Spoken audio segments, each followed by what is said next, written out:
Hello again, welcome back to Developing Games with Construct 2. I'm Shahed. And James. So we're going to continue with Module 3 out of the 4 modules. In this particular module, we're going to talk about exploring Construct 2 templates.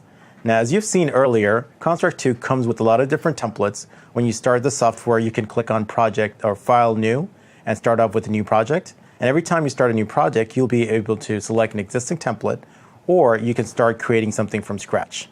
So let's take a look at the next slide here. We're going to talk about inspecting and modifying a template. So we'll start off with inspecting the existing templates that exist, and also we'll look at how we can modify these templates. A good way to modify them is to take a look at what's being done and see if you can reverse engineer the different parts that are already in there. And maybe you can take your experience and learn about how you can add new things to the game. So we're going to open up Construct 2 here. So if we take a look at our desktop,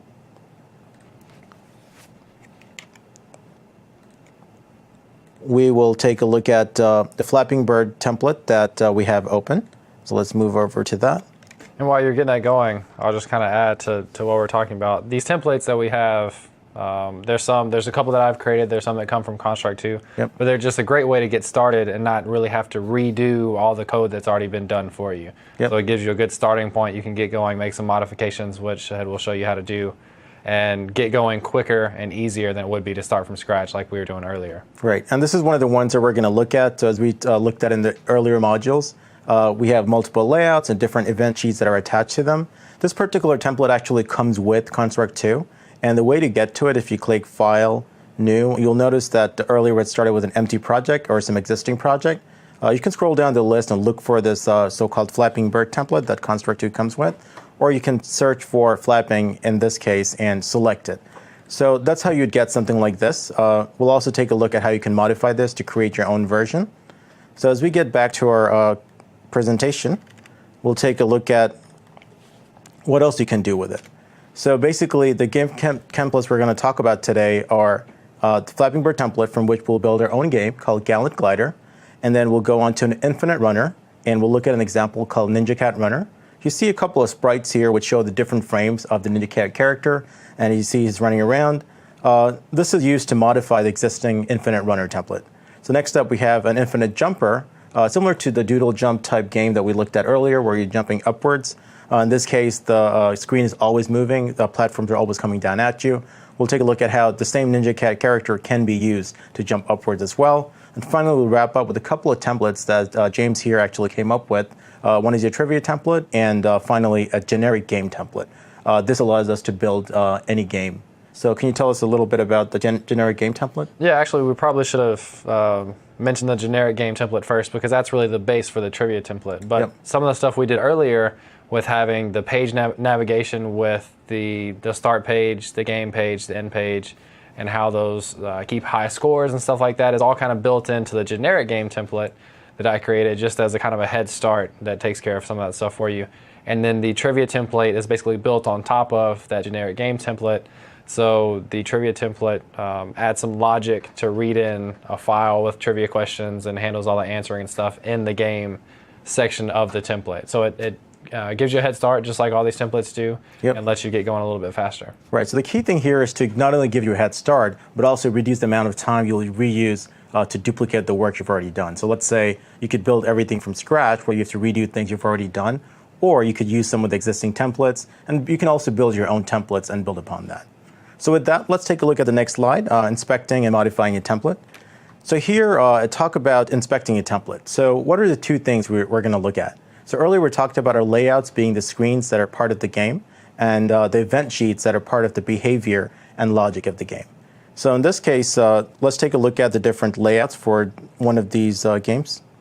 So the layout here on the right, as you can see, the Projects tab. The Projects panel shows you a start layout and a game layout. And the way you can see what event sheets are attached to is any particular one that's selected shows the Properties panel. So as we saw during James's demos, the event sheet shows you what it's attached to. Now every time you try to create a new layout, you'll notice it asks you whether you want to add a new event sheet or not. So when you add an event sheet, it automatically attaches it to the layout you just created. And if you don't add an event sheet, it creates a layout by itself, and you can choose to add a different event sheet at a later time.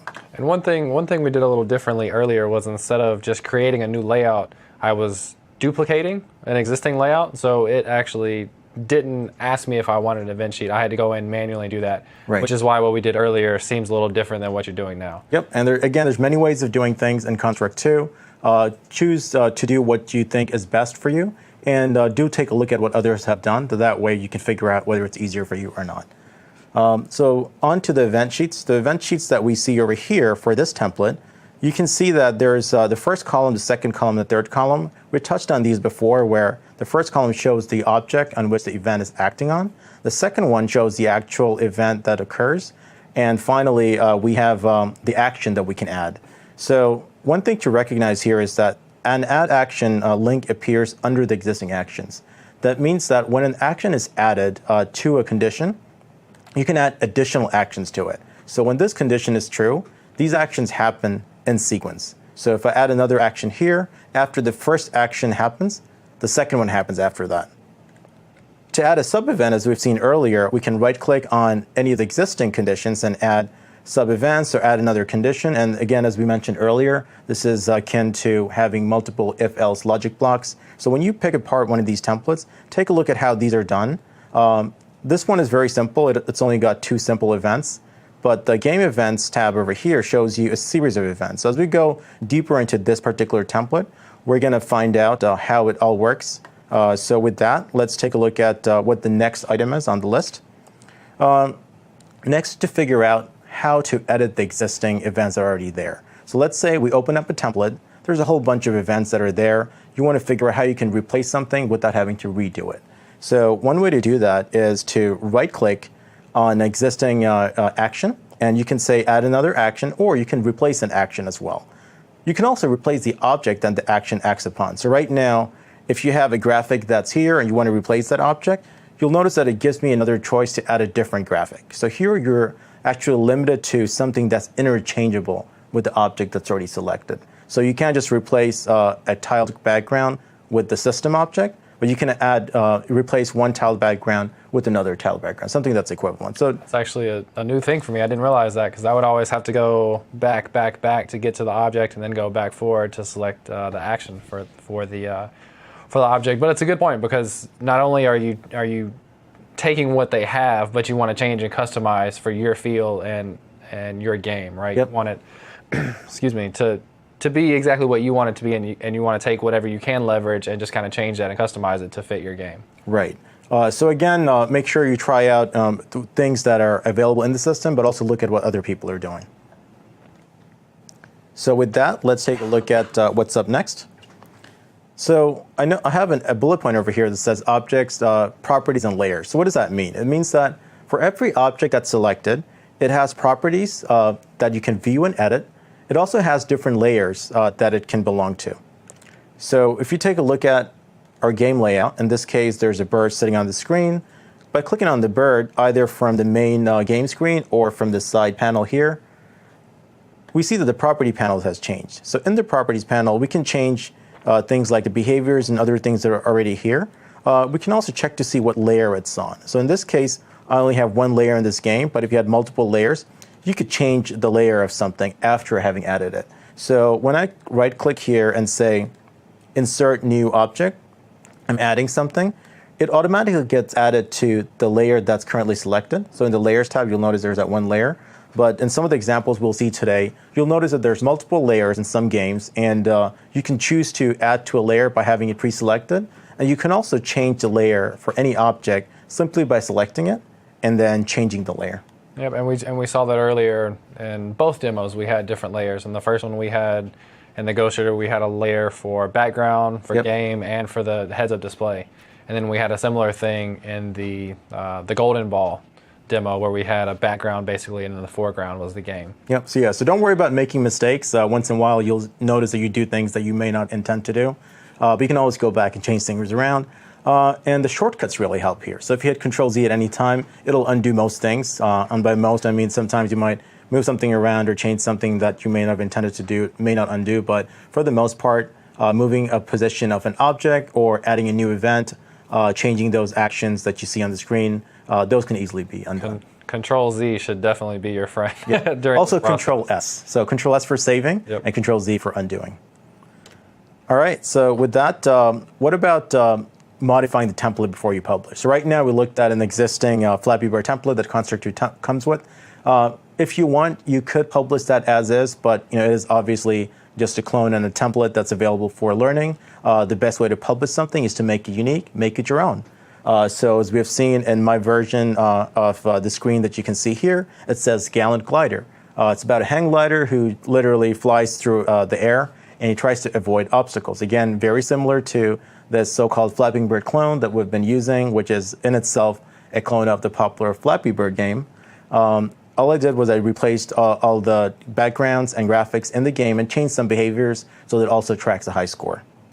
Yeah, it's a great example of how you can start with one of those templates, the Flapping Bird template, change a few things, customize it, really make it your own, and it looks like a different game. It looks like its own game completely. Yep. So it's an awesome way to get started and do your own thing. Yep. And the second part here, as you see in the next slide here, for modifying a template, your game also might have sound effects and background music. I don't have those in my particular game, but that's something you could add in. You could add a sound effect for when the person or character jumps up, when they fall out of the screen, or when something happens to indicate some sort of feedback to the user.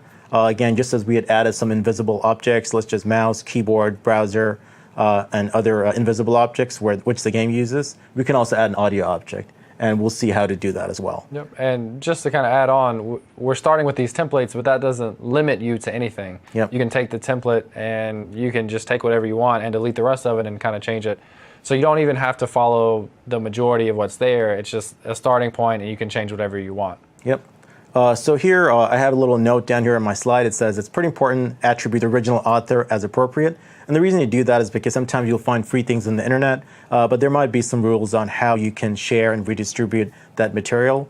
So today, as I mentioned earlier, we're using the Ghost Shooter template and now the Flappy Bird tutorial that we're building upon. And again, we'd like to thank the folks at Zara for providing some tutorials for us. And we also have links towards the end so you can find out how to find those tutorials. And Shahid, I don't think we've talked about this yet, but where do you go to get your graphics? Where did you get your graphics that you ended up using? So for my particular graphics, I did some web searches and looked around for graphics that are free. And again, I looked on many different websites to make sure that they are freely available. I modified them a little, changed the colors and so on. Gotcha. The background itself is a modified version of the sky that ships with the Flapping Bird template. Again, sometimes you can modify existing free graphics so that you don't have to build them from scratch. That's how I ended up with this. Again, very simple, but it's functional. Yep, so graphics is where I struggle. So building something from scratch is a big struggle for me. So being able to find something online and kind of go from there and use that is a really big plus. Yep. So with that, let's dive into our game templates. You've already seen one of the game templates that we started out with, which was the popular Flappy Bird clone that we're looking at. And from that, we're going to go into the Gallant Glider version of it. So I have a couple of windows open here. So let's take a look at this. So earlier when I'd shown this to you, you took a look at what the layout looks like. Let's break it down a little. So for this particular layout, we'll notice that we have some pipes on the screen, and that we have a background, and we have some tiled background at the bottom. Now, when I run this game, you'll notice that the browser pops up and the game is immediately playable.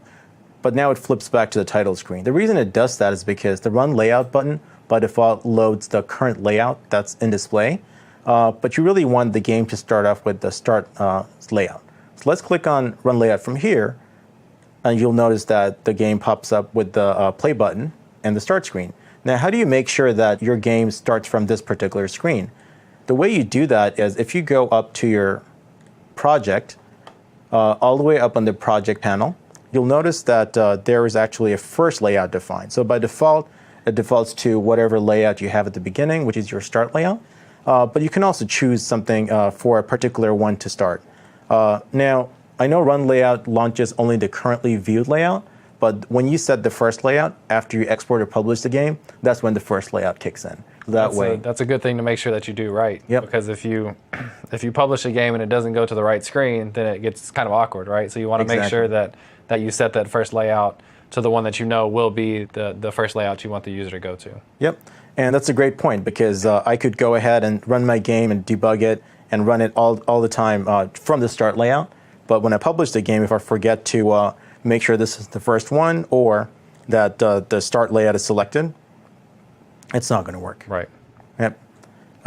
So with that, let's take a look at the events. So start events is the event sheet for the start layout. And how do we know that?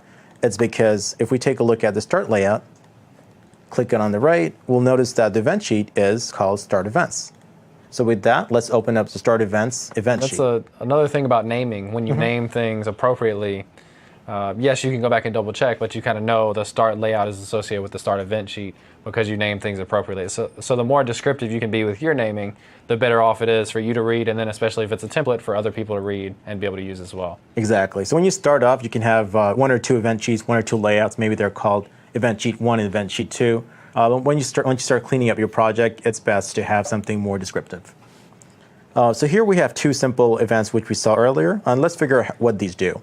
So the play button can be clicked to launch the game.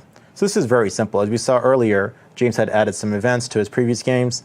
To add button play, you would normally go to add event, and you'll notice there's some buttons that are already added here. And if I clicked on that, that would have multiple conditions. And here you see an on-clicked event. And you'll notice for the most part, what you see in the event sheet is actually being displayed in the list of things you can click on as well. So if I select on-click, this one appears to be similar to that. So as we go through some of the other examples, you'll notice that what you select from is different from what you're seeing visibly. That's because there's multiple conditions, there's parameters, things you can add in, and the final result looks a little different. And we'll get into a little bit more detail. But let's look at how this system go-to game was added. So as we learned in the previous example, if you click add action, you can choose this intangible object called system, where you can add abstract things like that are not attached to a particular game object. And here we can do go to. And you'll notice there's multiple go to options. There's one that says go to layout, where you can select from a list of layouts. One is go to layout by name, where you have to explicitly type in the layout name. And finally, you can have go to next or previous layout. So let's focus on the first two. So if you do go to layout and click next, you'll notice that I can choose from start or game. In this case, I can choose game, and I'm done. It looks identical to what I have up there. What if I had chosen the other one? So let's say I replace this action, and I choose system, and I say go to, and I choose layout by name. So now I'm provided with this double quotes where I have to type in game. So both of these will work. In one case, you have to remember what the correct name is and type it, and the other one, you can just select it from the list. I prefer selecting it from the list, but again, both examples work. Yeah, you're more prone to typing errors when you have to manually type in the name versus just choosing from a list. So I would recommend going by the list that they give you. Yep. So now we have a duplicate of this, obviously showing this as an example. You can undo by clicking Control-Z on the keyboard. There's also up here, if I can draw a little circle, an undo and redo button on the top. That also helps you go back and forth. So I'm just going to hit undo on my keyboard by hitting Control-Z, and you notice that it's slowly disappearing.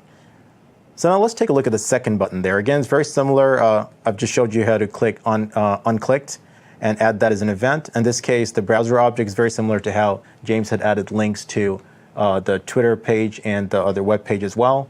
So again, I won't go through this particular step again. I'll jump right into the game events.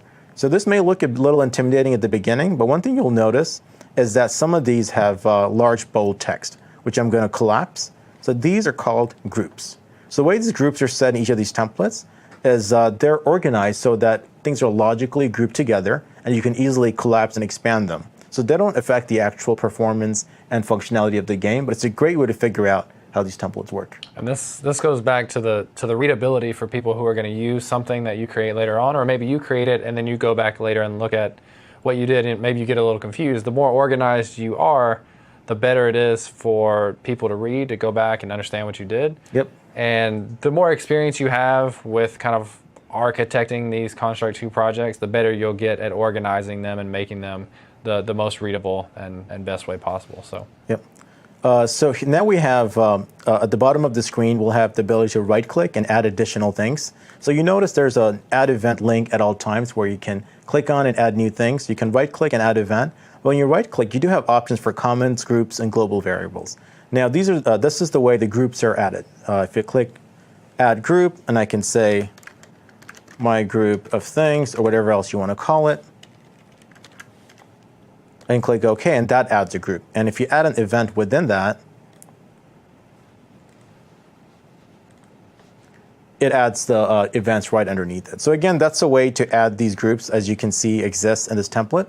So let's go into each of these. So at the very top, we have some global constants. We've already seen earlier how we can create global variables, but you'll notice that some of these are constants and some of these are not. And just to recap, when you right-click in a blank area and then add a global variable, this is what the screen looks like. And there is a checkbox for constants. So you check it when you do want constants, and you basically uncheck it when you don't. So obviously the score needs to be a variable that can change as you're making more points. Or else you don't really get the success or the reward for your success. Exactly. You'd always have a score of 0. So let's jump through each of these one by one. So on start of layout, we want certain things to happen. There is some initialization going on where the score text is being set. You'll notice something cryptic here that says the web font is being set. This is completely optional. You don't have to set a web font. By default, it does pick up whatever font is available. But if you wish to set a font, it is available for your text box. And also these backgrounds that are moving quickly in the game, when I was running the game earlier, you may have seen that the background only exists once in the layout, but it keeps rushing towards you very quickly. So when the game starts, it makes sure that the layouts are aligned correctly with the backgrounds, and also the initial pipes are destroyed, and the bird is aligned. So what does it mean for the initial pipes to be destroyed? That's because when we look at our game layout, there's 2 pipes out there, and we're auto-generating a lot of pipes that are going to come towards you. We want to make sure that these 2 pipes don't intersect with the auto-generated pipes. Otherwise, they're going to overlap. So we'll take a look at the template further down to show you what that means. Next, we move on to the movement part.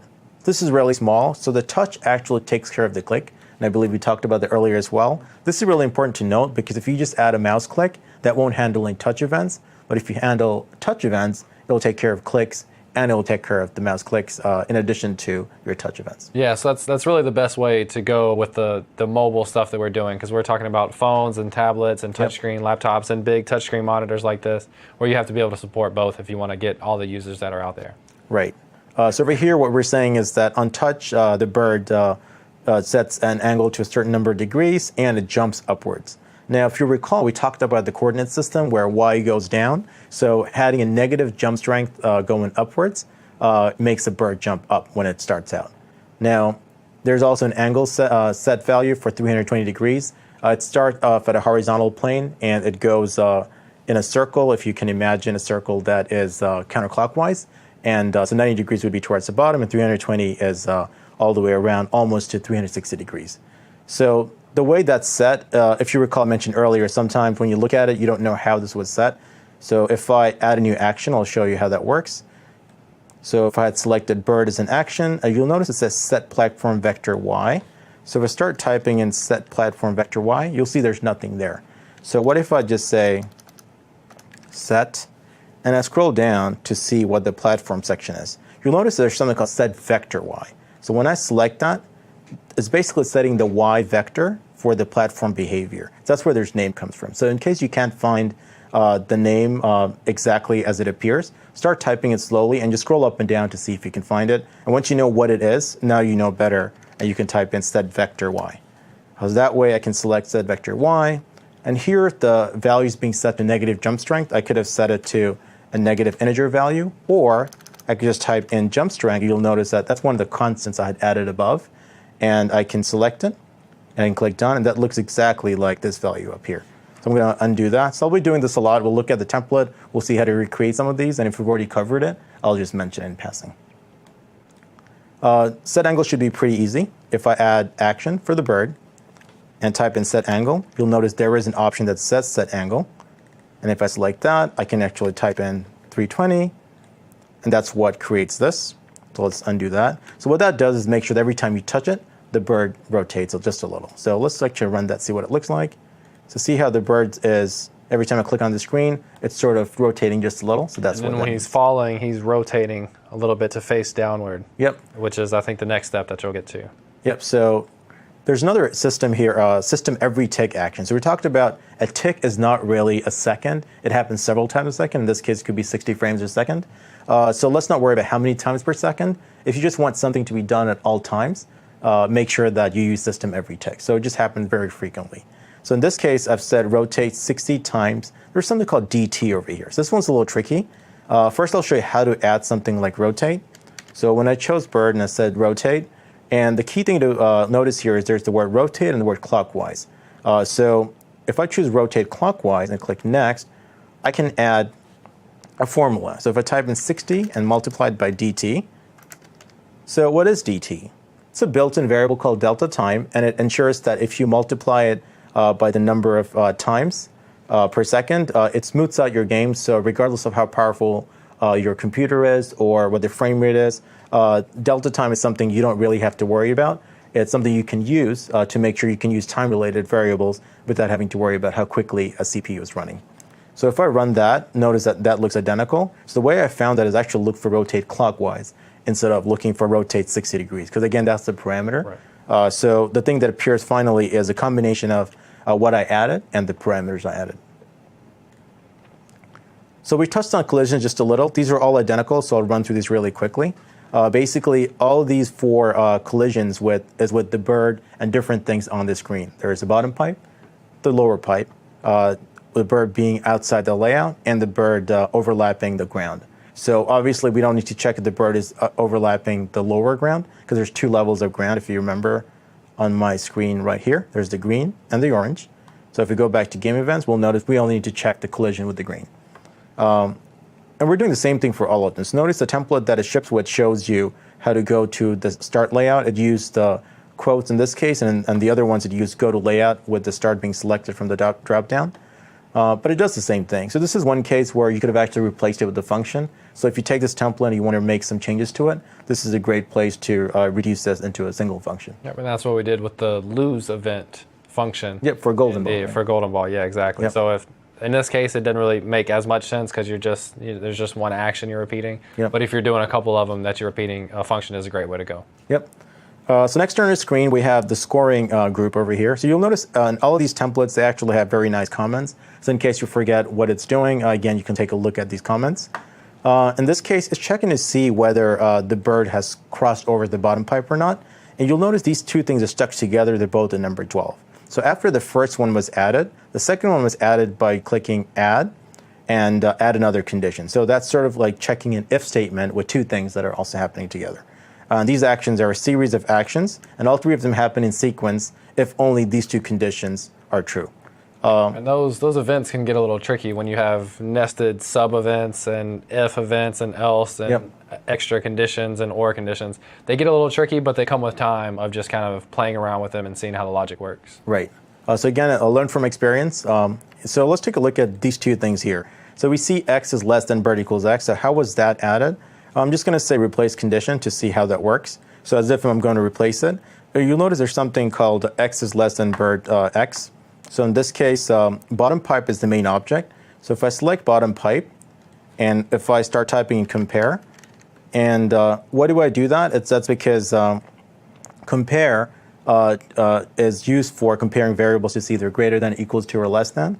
And there's less than or equal to symbol clues me in that this is a compare condition. So if I type compare, there's so many different things here. But one thing down here says compare x. So this x over here, it doesn't say bottom pipe.x because bottom pipe is already the object here. So when I click compare x and click next, you'll notice that I have the choice of selecting less than or equal. I can start typing in bird.x. So again, I picked up the word background there because I was typing very quickly. Accidentally picked up the wrong thing from the IntelliSense, but I just retyped bird.x. So when you enter this, it basically sets it to bottom pipe x less than or equal bird.x. And when this second one is added, you'll notice it says is scored. Now, scored is a Boolean variable that added to bottom pipe itself. Or rather, the template builder added it. So if you right-click on bottom pipe and select instance variable, you'll notice it's got one Boolean variable called scored, and it's initially set to false. And that was added simply by clicking on your bottom pipe, and then you can click on instance variable from the left panel, or you can right-click and click instance variables from there. But essentially, you click on the plus sign and add a new variable and choose type Boolean, and you can set it to a value of false. So once that's added, how do we check for that here? Basically, I'm going to do replace condition again to see how this template was built, and I can choose bottom pipe again. And I'm going to check a Boolean. So when I type in the word Boolean, it says is Boolean instance variable set. That's a mouthful, right? Notice that has nothing to do with what's being displayed on the screen, but there's the word is followed by the Boolean variable. So if I remember that, I could have typed in is, and there's again a lot of options, but if I remember to type is Boolean, there it is. So when you do that, that lets you choose the instance variable. And when you add it by default, this red X doesn't appear because it always checks for the positive to see whether it's added or not. So the first time I saw this, I was a little dumbfounded. I was like, how do you add that red X? So I right-clicked on it, noted there's something called invert, which is not red, but it's grayed out. But if you click that, that actually toggles this red X. So basically you're saying that if the bird hasn't scored over a pipe, let's do all these things and add a score. And once that's done, you can set score to true. So basically what it's doing is that you don't want to keep the scored variable set with the same value after it's set the first time. But you want to reset it every time. Because so that's what those pipes will continue to move. Yep, and you want to score the next pipe. Right, and you only want to score that one pipe once. So it'll continue to be, its X coordinate will continue to be less than your bird, but you only want to record that score once. Exactly. Or else you earn a lot of points really fast. So another thing to do here is to look at the background. And again, the background is giving an illusion of movement here. So instead of having the camera move to the right, things are coming to you. So in this case, both the backgrounds over here are being compared. If you recalled earlier, we did a compare when it just says X or Y, this X belongs to this object here. So again, if you do replace object, it shows you how this object was added. So basically, when an object is selected, we can replace this background. So if I'm going to do undo over here and just say replace condition. So here I can choose the tiled background, and I want to compare that X. So again, I type in compare and compare X. In this case, I can choose less than or equal, and that's how this condition was built.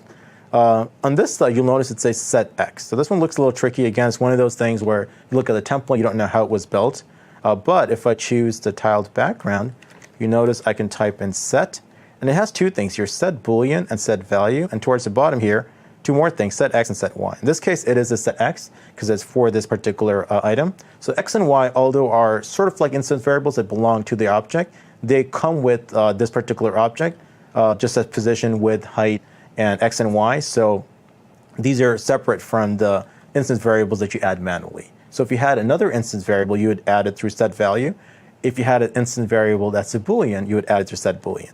So the first time it might get a little confusing, but again, to recap, if you had things like height, position, width, and X and Y, these appear for all objects. And instance variables that you add manually appear under set value, and Booleans under set Boolean. And one of the cool things, the more familiar you get with the expressions that you're looking for, the set X or on start of layout, whatever it is, the more you do those things, the more you don't even have to search for them. You just start typing, and you know when it auto completes and when it's the last thing to search left. You just press enter and you go with it, right? So the more you do this, the faster you get, the more organized you get, and the more you know what to expect when you do different things. Right. So it only gets easier as you work with it more and more. It does. So next we have the system every tick down here. So what it's essentially doing is it's making sure that every time every tick happens several times a second, the bottom pipe and the top pipe and both the tiled backgrounds start moving to the left. And the way you do that is you set X to the current value for each of the objects, X value minus a certain scroll speed. And if you just do scroll speed again, that's not good enough. You have to multiply that mystical dt delta time variable, and just trust that the system will take care of it for you. And finally, we have a couple of destroy pipes here. Just make sure that you do some code cleanup when the pipes move off the screen. This is a little different from the initial destroy pipes. The initial destroy pipes takes care of the pipes you had added manually in the layout at the very beginning. This destroy pipes make sure that every certain number of seconds, whenever the pipes move off the screen, those can be disappeared and destroyed. Yeah, just to kind of clarify, we did this earlier with the bullet and the explode objects. You have to, any objects you want to use in a layout, you put them in your layout originally, but you may or may not want them to actually show initially, so then you can put them outside the layout and then just destroy them and create more. But they have to be in the layout initially to be able to use them. Yep. So. And you might be wondering, well, how do I get all this stuff working? Well, every X number of seconds, you can actually have pipes being created. So how does X seconds get created? So let me actually replace this condition. If I choose system, every X seconds, and this actually reflects back to the number of ghosts we're making appear every X number of seconds. And the golden balls. Yep, the golden balls as well. So in this case, we want to make sure that we use this constant we had created up on the top. And after X number of seconds, the pipes are being created at certain values. In this case, you'll notice that the top pipe is actually being created on layer 0 as well as the bottom pipe. So again, we have this one layer we're working with. And the X values for both of them are set to 440 because they appear in the same X position. So one appears above the other and they appear in the same X position. But you want to make sure the top pipe always appears in a random spot and the bottom pipe appears in a fixed spot directly below the top pipe. So you don't want both to be random because they could be attaching each other. You don't want that. So you never make it through. Exactly. So make sure that the first one's random and the second one appears fixed with below it. That way you can let the bird pass through. Yep. This is exactly what this does. It's saying that for the top pipe, 50 is the X value, negative 250. Actually, the random value appears between 50 and negative 250. And for the bottom pipe, it says take the top pipe's Y value, just add a pixel value to it to make sure that it appears below it. Okay. And finally, we have the score text. This is actually being set to move to top of layer. The reason this is added is because we didn't have a separate layer for text. I know we had some examples where we had a HUD layer. I wanted to appear at the top. The template builder has added this in to make sure that the score text always appears on the top. You can get rid of this by simply adding your score text to a different layer that has no parallax. And finally, after the pipes have been created, we reset the scored boolean. So to make sure that when we're going to set it for every time you pass it, we are resetting it every time new one's created. So that's pretty much it. That's how you would have created this this particular example from scratch. And this is a game that was making, like we said earlier, $50,000 a day in advertising. Yep. And you've got a template here that you can start with, but even if you start from scratch, you can make that sort of game and have that potential of making that amount of money in a couple of hours with Construct 2. So that's why we are so excited about it. Yep. So speaking of being excited, I'm going to go ahead and close this particular template. I'm not going to save that. Let's take a look at another example, which is my Gallon glider. So again, this actually runs very similar to how we have the game template we just looked at. So when you click Run Layout, you notice that I start playing with this, and I'm jumping over all the screens, and I'm dead. But there's a high score at the bottom that says 6. That's because I had played it before, and I achieved the top score of 6 points. Look at that. And if so I now click, we got to see who can beat your top score, and maybe send you a message on Twitter or something. Exactly. So trying to beat the score. This game is available on my site and also on Windows 8 and Windows Phone 8. If I actually search for games that are installed here, you'll notice that this is actually from the Windows Store. It looks very identical. Again, this version I had played, I clicked on and I had gotten 10 points here. So every time you reinstall a new place, it will have a new high score. So it's not saved in the network. But as you can see, the high score is retained regardless of what you get. So let's go back to our template here. So if you look at the start event sheet and the other event sheet, they're very similar to what we already looked at. All I did was added a couple of things for high score. I'm not going to go into details of how to create this web storage because James had covered it earlier, but this is something I was able to add here. For the event sheet, what I did was I replaced the go to start. As you can see, I've right-clicked and used toggle disabled instead of deleting it so we can see the example. And I've added a call to end game instead of calling it multiple times. And end game is a function at the very bottom that actually makes sure that the local storage covers your score every time. Another thing you'll notice is the bird is actually no longer a bird. It is now a glider. So it still says bird. Again, that's something you can have internally. When you don't rename things, it doesn't appear to the end user. But what I did over here is if you right-click and click Edit Animations, at any given moment, you can also always have your graphic appear, and you can click the Open button here, and you can reload any other graphics. So here you can see some other games I've been working on. But basically, if you choose a different graphic to replace it, you can replace what you see on screen.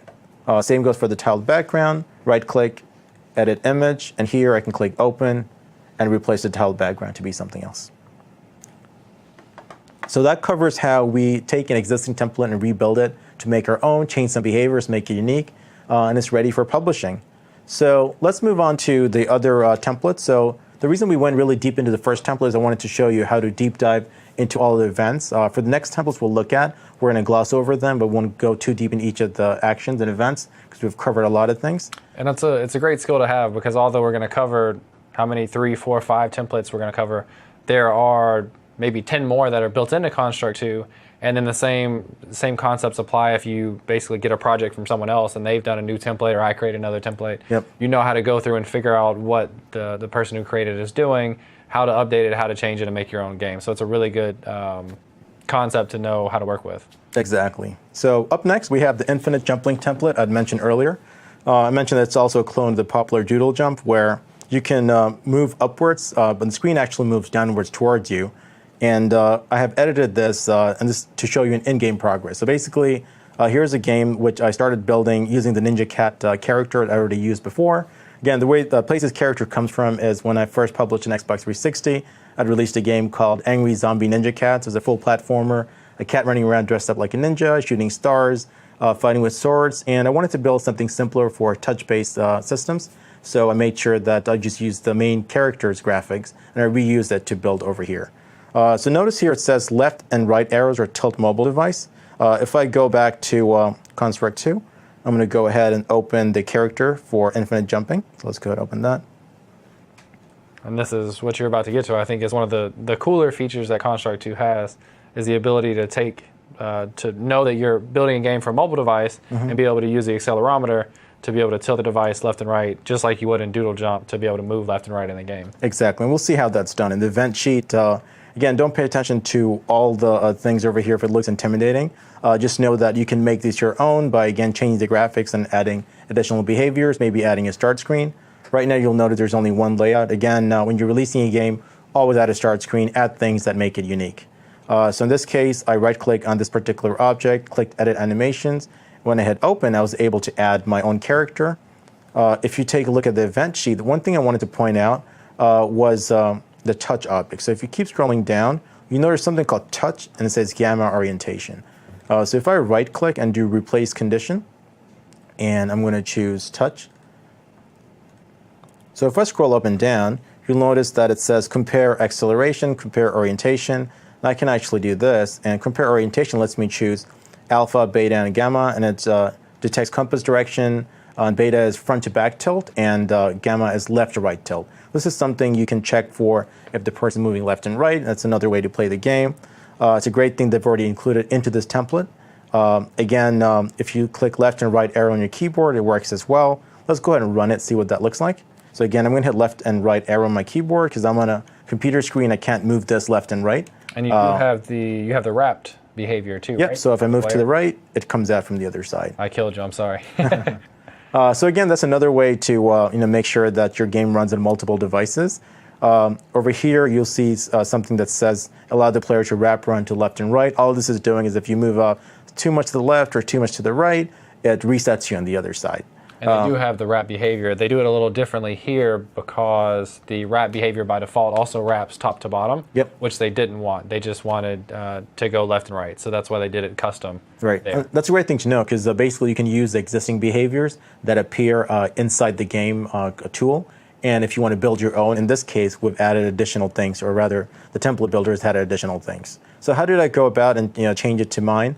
Again, I didn't show you a complete game. I just showed you my version of it. So basically, if I right-click on it and go to Ninja Cat Jumper, as it loads up, we'll notice that the Ninja Cat appears in multiple places. That's because I just added the cat character. When I click Run Layout, you'll notice that it's the same character. I did add a flipped event here that flips the character left and right. The example we looked at earlier, we noticed that we could actually add multiple animation frames and choose the animation frame for the person to flip to the other side. Another way of doing this is to use a set mirrored object. So here I've said that if you move left or right, basically you can set a player to mirrored or not mirrored. And the way you do that is if you add an action, let's choose a player. And for set mirrored and not mirrored, the action is actually set mirrored. And you might be a little confused because how do you add both not and set mirrored just by choosing the same one? And the way you do that is once you've selected set mirrored, you can change the value to either mirrored or not mirrored. So you're changing it from one place, but just set mirrored first, and then you can choose it to one versus the other. So with that, we'll take a look at the remaining templates. So one of them is the infinite runner. So I didn't want to name a particular 2D runner, although this is a 2D runner, because one particular endless run that's really popular is Temple Run, which is a 3D runner. So after that, you'll notice there are a lot of endless runners. Some people would say Flappy Bird itself is an endless runner or flyer in that subgenre. Yeah. So in this case, what I've done is taken their endless runner template and built my own. So I added a lot of different things to it, and I'm going to show you that in a second. So if I go to my, okay, so here's the Flapping Bird, or rather the endless runner template that we're going to look at. If you click on it, you'll notice that the character is not really moving, but this is what it ships with. And it gets you a lot of points. And that's all it does. It doesn't have a way to pause the screen or restart or anything like that. So we're going to go ahead and close this window. I'm going to go over to each of the other templates. Let's close this one as well to clear things up. And Ninja Cat Jumper. And finally, we have Ninja Cat Runner. So the way the runner game works is you'll notice I added some buttons over here. So these, earlier you were asking me where I would get my graphics. The Ninja Cat is something I built on my own. The background graphics is something that I downloaded from a free website. The blocks is something I built on my own to replace the original blocks. And the buttons here I got from a free website called iconarchive.com. Again, there are plenty of free websites out there where you can find things, or you can purchase icons and graphics for yourself. Also, the title layout, something I put together, again with free graphics for the background, and I have a start button right here that has an event attached to it. So the event for the title event sheet literally just goes to the game layout. I also have some keyboard support here so that if you're playing on your computer, you can play that as well. And finally, if you look at all the events that are here, I didn't have to change most of what came with the template, so I won't go over the things that it normally comes with. But let's touch on the fireball here, because if you run this layout, you'll notice that there's a fireball that's coming after the character. So after a while, you notice a new fireball, and it's always trying to chase the character, and I have a score there. I can pause, I can restart, I can start. So the way all that stuff was added was I added a new fireball object to the game.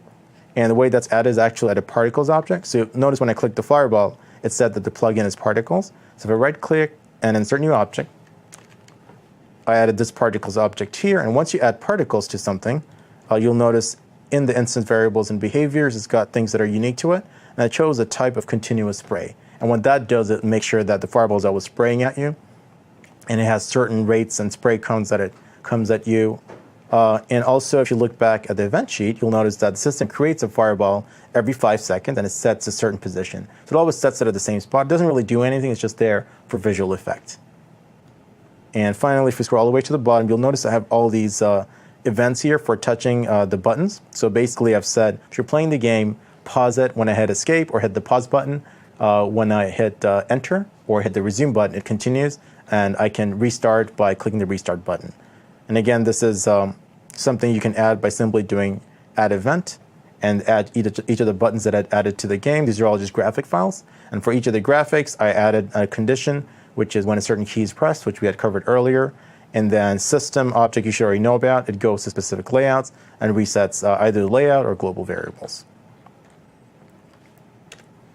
You want me to run through these really fast? Sure. So now we have a template that James himself has built. He had actually published an app called What's Your Capital. Yep. So we're going to talk about that. Yeah, so I mentioned earlier that the generic game template is one that I built that basically handles page navigation, start screen, end screen, game screen, and doing your high score.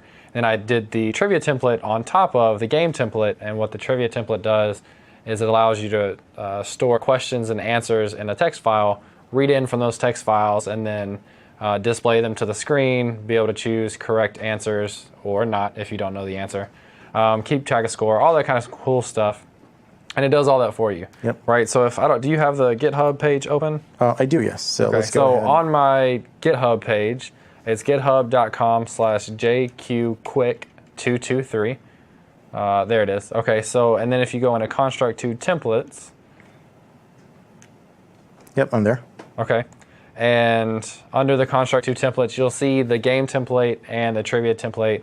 And there's an About Me file at the bottom to read about and kind of learn how to use them and leverage them. But I think they're a great place to start. I've built the golden ball that I actually published was built on top of the game template. And then the What's Your Capital game I built with the trivia template. So it's just a know your capitals kind of game. Yep. But I did it to give people a head start, just like the Flappy Bird template. So I try to keep the game one as general as possible and then make the trivia one specific for trivia games. Yep, and that brings us to the end of the slides, which we can see the generic game template here. And this actually, as James pointed out, gives you some basic layouts that you can start your game with. And you can take out the existing backgrounds and other things that are there, but it's a great place to get started for your next game. Cool. So that wraps up Module 3. I think so. And I think we're going to take another 10-minute break and come back and wrap up with Module 4. We'll see you then. Yep. See you soon.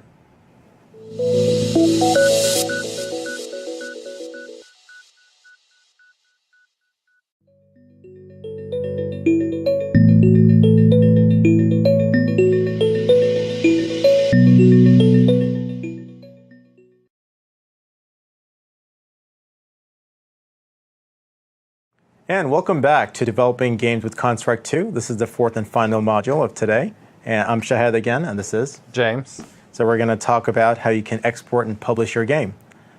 So starting off, we have the main slide here talks about exporting and publishing your game. So we're going to go specifically into exporting to the web, and then we'll talk about publishing to Windows 8 and Windows Phone 8, and we'll show you a couple of examples that we've published ourselves. If you've seen the earlier modules, you've already taken a look at some of the games that we've been working on, building upon templates or building from scratch. You'll see what these games look like in the marketplace. All right, so first, a module overview.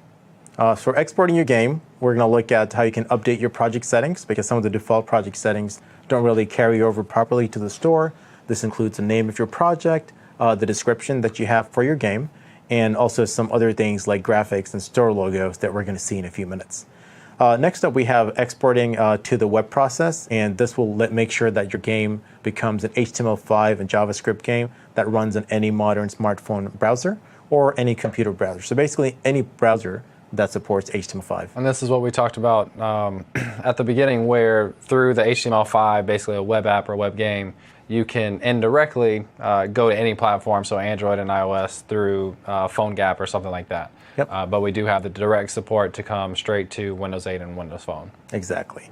And finally, we talked earlier about exporting to Windows in the universal format. So you might be wondering, what is the universal format we mentioned before? Well, what it is it lets you publish to both Windows Phone and Windows 8 with minimal effort, basically making sure that you can reuse the maximum what you've already done for your game or your app. In this case, we're publishing a game, and we're publishing it twice, but the effort to create that game is really one major effort. The second part of the module overview shows us about the additional things you need to do to get your game out of the marketplace. So earlier we saw how we can click the Run Layout button, the giant triangle play button that appears in your UI for Construct 2. But if you want to publish the game, there's some things you have to do. You need a certificate. You have to associate your game with something up in the App Store or Microsoft's Windows Store. And you have to open a developer account to make sure that you're able to publish that game. And James and I have both published our own games. We've had to go through the steps. It's really easy, and we're going to go through some of the steps and some of the pitfalls that you need to avoid to be able to do that on your own. Yeah, and the more you do it, it's just like anything else, and what we've talked about with Construct 2. The more you do it, the more you learn, the easier it is, and you kind of avoid those pitfalls that we'll try to call out for you guys just to make it as easy as possible your first time. Yep, and then we'll wrap up with creating the store graphics we mentioned, and also creating a package that we need to upload into the store. Finally, we're going to publish to both Windows 8 and Windows Phone 8. We're going to cover most of what it takes to publish on Windows 8. Publishing Windows 8, Phone 8, and Windows 8 is very similar, so we'll gloss over the second part of it. But again, during the chat session, make sure you ask any additional questions, and you'll also find our Twitter handles on our intro page. Make sure you take a look at that. Reach out to us with any questions you may have. We'll try and go over as much as possible during this last module. All right, so now we have exporting your game. So in this slide, you can take a look at what the project settings normally look like. If you've seen the earlier modules, you'll notice that every time you click on something out on the left, on the right, I'm going to do a circle around here, you can see that your project panel shows you things that appear, for which you can see property panels on the left. Now, the way that works is, so when you click on something, the properties appear. We've already covered that. This is context sensitive. But what if you want to change something at the project level? And the way you do that is you click on the project itself. Initially, it's called Untitled Project, so you can rename it to whatever your game is. In this case, I've renamed it to My Awesome Game. So I'm going to take that game and publish it. So I need a description for it. So on the left, you see I've added a description called This Is My Game, and I've added a fake author name and a fake email address just for the sample. But again, if you'd like to add your own information there. And finally, there's a full screen in browser option, which is normally set to letterbox scale by default. There's some tutorials that ask you to not set it to full screen in browser if you're not expecting a full screen mode. But whenever you publish to the web, you want to make sure that you do have full screen in browser. What it does, it adds two black bars above and below your game, depending on what mode you're in. You can also restrict the orientation in Visual Studio as you're publishing it. But again, I think the best option by default is just that it's letterbox scale. So next we have the actual export button. So if you've seen us go through the UI for Construct 2, you've already seen us click on the giant Run Layout button that appears on the top. Well, next to it, or very close to it, is another button that says Export Project. Clicking on that gives you a range of options here. Now, these options usually change over time as Sarah adds additional features and platforms that they support. But there's something out there called HTML5 website, and that's been there for a really long time.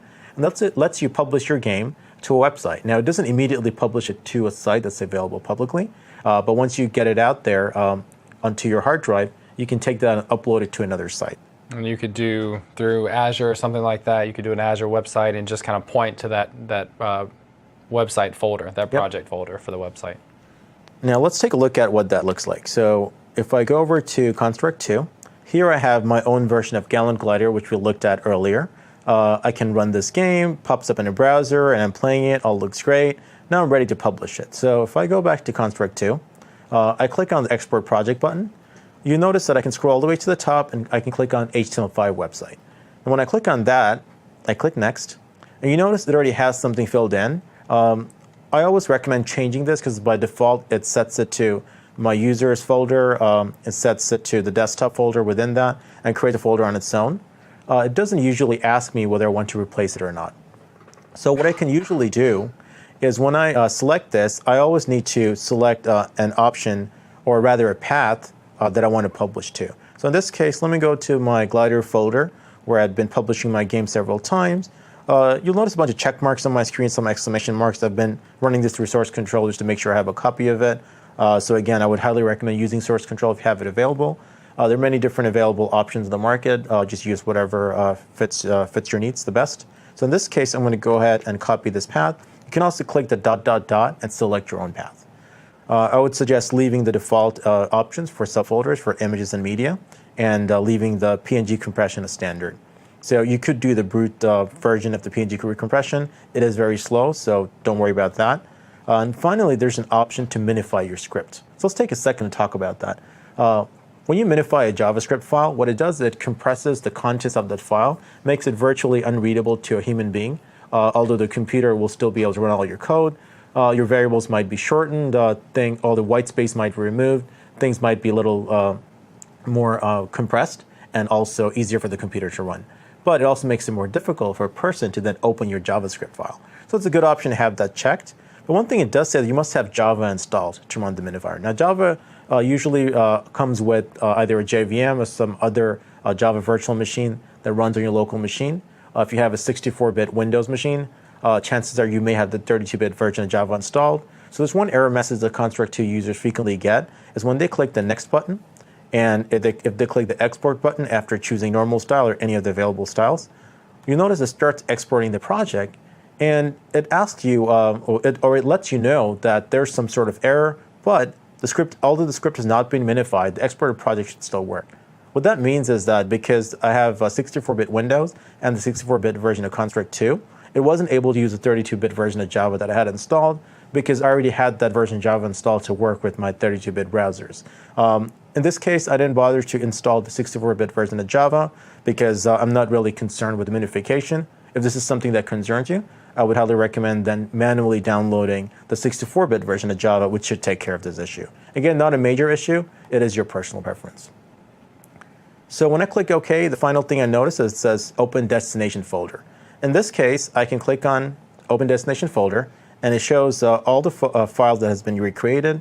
You'll notice that most of the files are green and a couple of them are red. This just means the last time I exported these files, I checked them into source control, and recently when I just exported them, it replaced a couple of these files. So you'll notice that it doesn't really change everything at all times. If I had updated some images, you would see some changes there too. Yep, and again, this is the source project that you can take and basically build a web app, right? You just, if you have a domain name or something, you can point to this project, and that will be your web app game in the browser. And then again, indirectly, you can go through PhoneGap or something like that, which will actually convert that web app, that website, into an iPhone app or an Android app or something like that. Yep. So earlier we had mentioned something about performance. So when you publish to Windows 8 and Windows Phone 8, which we'll see in a minute, the performance is pretty good because you can publish it as a JavaScript app. But if you choose something like PhoneGap to publish to some of the third-party platforms, you'll notice there's some performance delays, mainly because PhoneGap is another wrapper around your web app. So when you're using Construct 2, I would recommend publishing it to the web and also to the Windows platforms. So here you can see our index.html file, which is the main file that's actually being displayed. That's actually used to display your game. And there's an images subfolder which contains all the images for the game. And that can get pushed out to any web server. And as James mentioned, you get an Azure website from Microsoft to host your own website. You can take any of these files and copy it as is, and it should just work. So what does that look like on a website? So earlier when we'd run my game locally, we'd seen that we're able to play it here. We'd also taken a look at what the game looks like whenever we run it directly from the app that's installed on my machine. Well, on my website itself, on my blog, which is wakeupandcode.com, I was able to copy over the Glider app or Glider game. And you'll notice that it runs exactly the same way. You'll notice the high score is set to 0 because I'm running this for the first time after uploading it. And I can go ahead and play the game, and I got 1 point, I got 2 points. And if I let it die, it remembers the high score. So again, you'll see that the game runs identically on all these platforms, and it's great to have one single level of effort to be able to publish multiple places. Yeah, that's what's so fabulous about Construct 2 is that you build this game once and you can tweak some settings or something for the different platforms, but then you can take that project and go basically anywhere. So it's, it's fantastic because you want to hit as many platforms as possible. You want to have as many users as possible. That means more downloads, more ratings, more in-app purchases, whatever it is. And it's a great way to get started and take advantage of the cross-platform capabilities. Yep. So with that, we've discussed how you can export and publish to an HTML5 website. And at the same time, you can share it with the world. You can share it with people who may or may not have the same device that you have. But if they have a web browser, they can try out your game. Next, we have exporting to Windows. So on the next slide, we have a couple of screens here. And I've showed you this overlaid screen because this is what you see when you click one button and then the next button after that.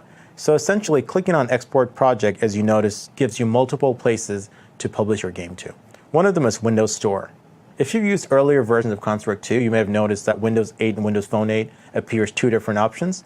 And now that there's a universal option, Windows Store gives you one single place to publish to both the old platforms and also to the new 8.1 version of Windows 8 and Windows Phone 8. You'll notice here it also says Visual Studio 2013.2. That's because with Visual Studio 2013 Update 2, we had the opportunity to publish to universal apps. So let's take a look at what that looks like. Yeah, so again, you will need not the latest version because there's an update 3 of Visual Studio. So Visual Studio 2013 has come up with update 3 recently. Yeah, so you need at least Visual Studio 2013 update 2 to be able to take advantage of the universal app projects. And in case you're wondering how you can get the latest version, the Express version of Visual Studio does offer a lot of this functionality, including the universal format. And if you want a more complete version, for students, Microsoft provides free software through the DreamSpark program. You go to dreamspark.com. And if you want more software as a professional, if you're starting your own startup, you can go to bizspark.com. That's B-I-Z, spark.com. And you can sign up as a new startup and get Visual Studio for free. And in addition, it'll give you a token for the store for your developer account. Yep. So usually it costs $20 to publish or to get your developer account for Windows 8, Windows Phone through BizSpark and DreamSpark. You get a token to basically waive that fee so you can get started for free, have all your tools and your developer account for free. Yep. So yeah, in case you're worried about a couple of dollars spending here and there, you can definitely take advantage of the free software that Microsoft has to offer. So let's move on to actually publishing for Windows. So if you can look at my screen here, you'll notice that I'm going to click on the Export Project button again. And this time, instead of clicking on HTML5 website, I'm going to scroll down past all the other platforms that are available, and I'll click on Windows Store. So again, as I mentioned earlier, they have consolidated Windows 8 and Windows Phone 8 to Windows Store. When I click on that, it lets me choose the path. Remember when I told you earlier, you got to watch out for that path because it remembers the last path that I put in, and it defaults to a single value that it defaults to by default. Meaning that when I had the desktop version of my folder, it would overwrite that desktop folder every time I run it. So in this case, I published to the web folder, and it appears to want to republish to that same folder. So I don't want to do that right now. I'd like to publish to a Windows 8 subfolder. In this case, we don't have to create it from scratch. We can just type it up here, and it will create it for me. So let me go ahead and click Export. And now it gives me a couple of options here. So if you remember from my slide, I had shown you a couple of different options for Windows Phone and Windows 8. So in this case, we're going to choose Universal and click on Export. And we are, I mean, since Build, the announcements of Universal Apps, we're really making a push for Universal Apps. It's a great way, we talked about it, to have minimal effort to target 2 different platforms. So it's really what we're pushing for, it's really what we're encouraging. So we encourage you guys to do the same thing versus doing a phone project and a Windows 8 project.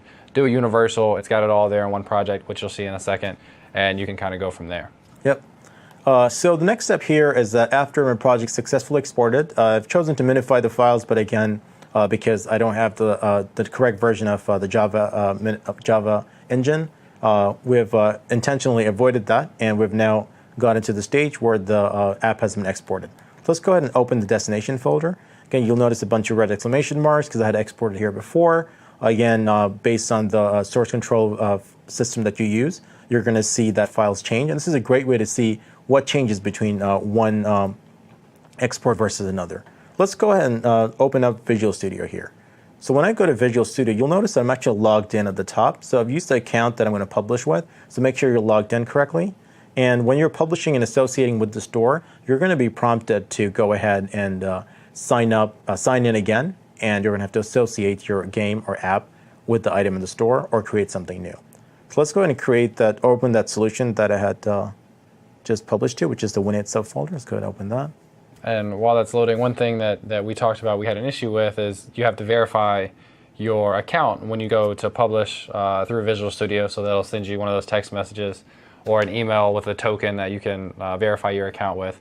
And hopefully we've taken care of that and we'll be good with it, but just for you guys out there, you might have to do that a time or two just to make sure that you're cleared to go through your account to your developer account through Visual Studio and be able to publish. Yep, and let's take a look at my screen again and see what it looks like. So here's what the solution looks like. I have 3 folders. One is a shared project, or 3 projects rather. One is a shared project, and one is for Windows Phone, another one's for Windows 8. So the Windows 8.1 project here has a manifest file, and I have it open right now. So let's go double click again to show you that's the correct file I've opened. You notice a red X here, so if I try to build my solution, I'll notice a couple of errors here. So one is for the Windows Phone project, and one is for the Windows 8 project. So if you associate this with the store, that will automatically associate your app and give you a correct certificate.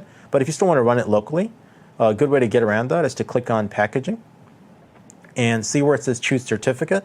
I can click on the Choose Certificate button and then choose Create Test Certificate and leave the default common name there. And it asks me whether I want to replace it because this I already done this step before, and I'm going to click Yes. So once it does that, you'll notice the red X goes away, and I'll try to rebuild the solution. And you'll notice that the second one is missing from the Windows Phone project. So I'm going to show you how to change that as well. So if I go to the second one, you'll notice that I can click on the Packaging tab, and there's no place for me to add a test certificate. So one way to get around this, I'm going to go ahead and open the code version of this. So I right-click on my manifest file. I can click on View Code. And I'm going to go ahead and say yes to this because it says this manifest file is already open in the Visual Designer. If I say yes, it'll open up in code mode. And you'll notice that I have a little squiggly line under Identity. So if I go into the Windows 8 version, I'm going to open that and look at it for comparison, see what that looks like. And once that's open, you'll notice there's a publisher tag with the value there. So don't worry about exactly what it says. We're just doing this as a workaround so we can run our game manually on my local machine. Once it's associated with the App Store, you don't have to worry about this step. So back at my screen, we're going to go ahead and copy this line, go to the package manifest for the Windows Phone 8 project that I had opened earlier. I'm going to go ahead and paste it. I'm going to click Build Solution again. And you notice at the lower left corner over here, it says that it has built successfully. So once that's done, I can go ahead and run it locally. So you'll notice there's a bold sign around, or bold text around this project. That means this is a default startup project. If I click on this play button, the green play button on the top, that's going to run the game locally. So notice it starts off with a gray X because I don't have a splash screen by default, but I can click the play button, and I'm running this all within Visual Studio. This is running on your local machine. It's running on my local machine. It's not running directly through a browser. Yep. It's not running nothing with Construct 2. It's running on your actual local machine. Yep. So it is now a Visual Studio project. Yep. And this is exactly how the Windows 8 app would work on a physical device, is what you just saw right there. Yep. Right. So I can either close the Windows Store app, or I can hit Alt F4 to close it. But now I'm going to go ahead and associate it with something in the store. So before you do that, I actually want to show you what the Windows Phone 8 app looks like. So you can click Store, and then you want to run that I one actually first? want to set a startup project. That's what I was looking for. And notice how the play button changes. It says run the emulator. It's got some other options here. Or if I had a device attached, I could run it directly Windows Phone 8 device. So I'll run it in the emulator. And we do have, there either will be or has already been a jumpstart on Universal Apps. So I would encourage, especially if you're going to be dealing with Universal Apps coming from Construct 2, I would encourage you guys to check that out as well. And you can kind of get filled in on some of the details that we might not cover from the Universal App perspective, because we're really just focusing on the publishing portion. But there's a lot of detail that goes into that whole realm of Universal Apps, and it's very interesting and a good thing to get familiar with. Yep. So again, back at my screen, we'll notice that the Windows Phone 8 emulator is up, and it has actually loaded my Gallon Glider app, and again, high score is 0. It's a new environment. The session value has not been set yet. I can click play, and I can start playing the game in Windows Phone 8 within the simulator. So again, I just got 1 point a while ago. It says high score 1. You can actually rotate this around to see if your game works correctly, which it does. Again, you could restrict it to specific orientations, or you can leave it as is. One thing you'll notice that when each of the games were coming up, especially when you noticed it with the Windows 8 game, there's a big gray X there. So if we go into the package manifest file, we're going to close the code version of it, and we'll notice that we have visual assets, and you scroll down, there's a gray X over there. So what happened is every time Construct 2 exports your game, it does replace these files. So what you can do is you can replace them with your own version. So we'll see in a few minutes how we can take care of this. But this is absolutely necessary before you can publish to the App Store. Yeah, so Construct 2 just basically gives you some filler graphics just to hold a place, basically. And you have to go in and fill in those graphics with your real logos and splash screens and stuff like that. If you don't do that and try to submit, they will actually reject you from the store because of not having original icons and logos and stuff like that. So you'd have to make sure you do it. Yep, and before you publish to the store, you'll notice that there are things you can do to certify your game. We're going to go through the steps again to make sure that you run the local cert kit, and that'll make sure that there's nothing wrong with your game. It's ready to publish to the store. All right, so up next, this part of the module is called Publishing Your Game. So to learn about publishing your game, let's look at how you can create a certificate. Now, this is one of the steps I had covered earlier. This is kind of important when you run it locally. But once this is done, since we've pretty much covered this, I'm going to move on to the next slide, is how to open your developer account. Now, if you've been to Microsoft Developer website, as you're clicking around, you'll notice that the URL changes as you're clicking from one part to another. The best way to get started is start at the root URL, which is dev.windows.com. There used to be separate entry points for Windows Phone 8 versus Windows 8, and now that's really simplified. There's one version, which is just dev.windows.com, whether you're publishing for Windows 8 or Windows Phone 8. So let's go to the website, see what it looks like. Yeah, so since I've started, over the last year, the two different store accounts, the Windows 8 and Windows Phone, have just gotten closer and closer together. Yep. So from Universal Apps to the actual store websites being combined into the dev.windows.com, everything's just kind of getting closer and closer and tied together. So yeah, right, dev.windows.com is the website I always remember. That's where I go to, and then from there you can choose, you'll see it in a second, but you can choose to go to Windows Phone or Windows 8. Yep. So here we are on dev.windows.com. The URL also has en-us at the end. Again, that gets attached automatically depending on your region. In this case, EN English. EN stands for English, and US is obviously United States. So as long as you go to dev.windows.com, you'll end up at the Windows Dev Center. So here I've signed in to my dev account. What I'm going to do is I'm going to zoom in a little here so you can see this a little better. And I'm going to click on the dashboard link on the top left here. So if I circle this part here, there's a dashboard link on the top left. So once you click that, you can get access to either the Windows Store or the Windows Phone Store dashboard. So if I click on Windows Store, you'll notice that there's something they've already published there. Again, there's an incomplete game that's I added as a test called My Second Game. And below is Gallant Glider. And I've added these recently. So again, depending on where you are in your progress, you can check to see whether the game has a certain number of downloads, or you can check to see whether it's passed certification or not. You'll also notice in the lower left there's something called Windows Phone Dashboard. So if I click on that, that lets me go to the Windows Phone version of the dashboard. Again, there's one entry point. You can go to both places by clicking on the links. So again, same thing here. I can click on the word apps on the left, and I can check to see that Gallant Glider is available here as well, and I can see the last update date and so on. So if I go back to my PowerPoint slide, I recommend that you start off at the website. Go ahead and sign up for a developer account. If you have any questions, again, you can ask us on Twitter. You'd see our Twitter handles on our profile pages, and also feel free to follow up with us. So once you sign up, you'll have the opportunity to create your game name on the website, but you can also create it from Visual Studio, and I would highly recommend creating it from Visual Studio because it allows you to log in. It's very tightly integrated. So in this screenshot here, we see that you can right-click on any of your projects, and you can select the store option. Now, there's other ways to get to this by going from the top menu, but this is so much easier because it lets you find which project you're currently working on, and you can choose either associate with App Store or the next two options, capture screenshots and create app packages. We'll get to those in a minute. So let's start with Create Store. So if I right-click on my Windows 8 project, I'm just going to set it as Startup Project. And if I choose Store, I can say Associate App with the Store. Now, I already have a game associated with this app, but this screen is very open-ended. The first thing it does is ask me to sign in. Because I'm already signed in, as James mentioned, sometimes you might be prompted to sign in again. If it does prompt you, go ahead and sign in at this point. But if you do get a verification code notification, what that does, it allows you to do two-step authentication, where you might be asked to provide an additional email address or maybe a phone number so you can get a verification code. A lot of secure websites do this to make sure that no one else is logging into your account.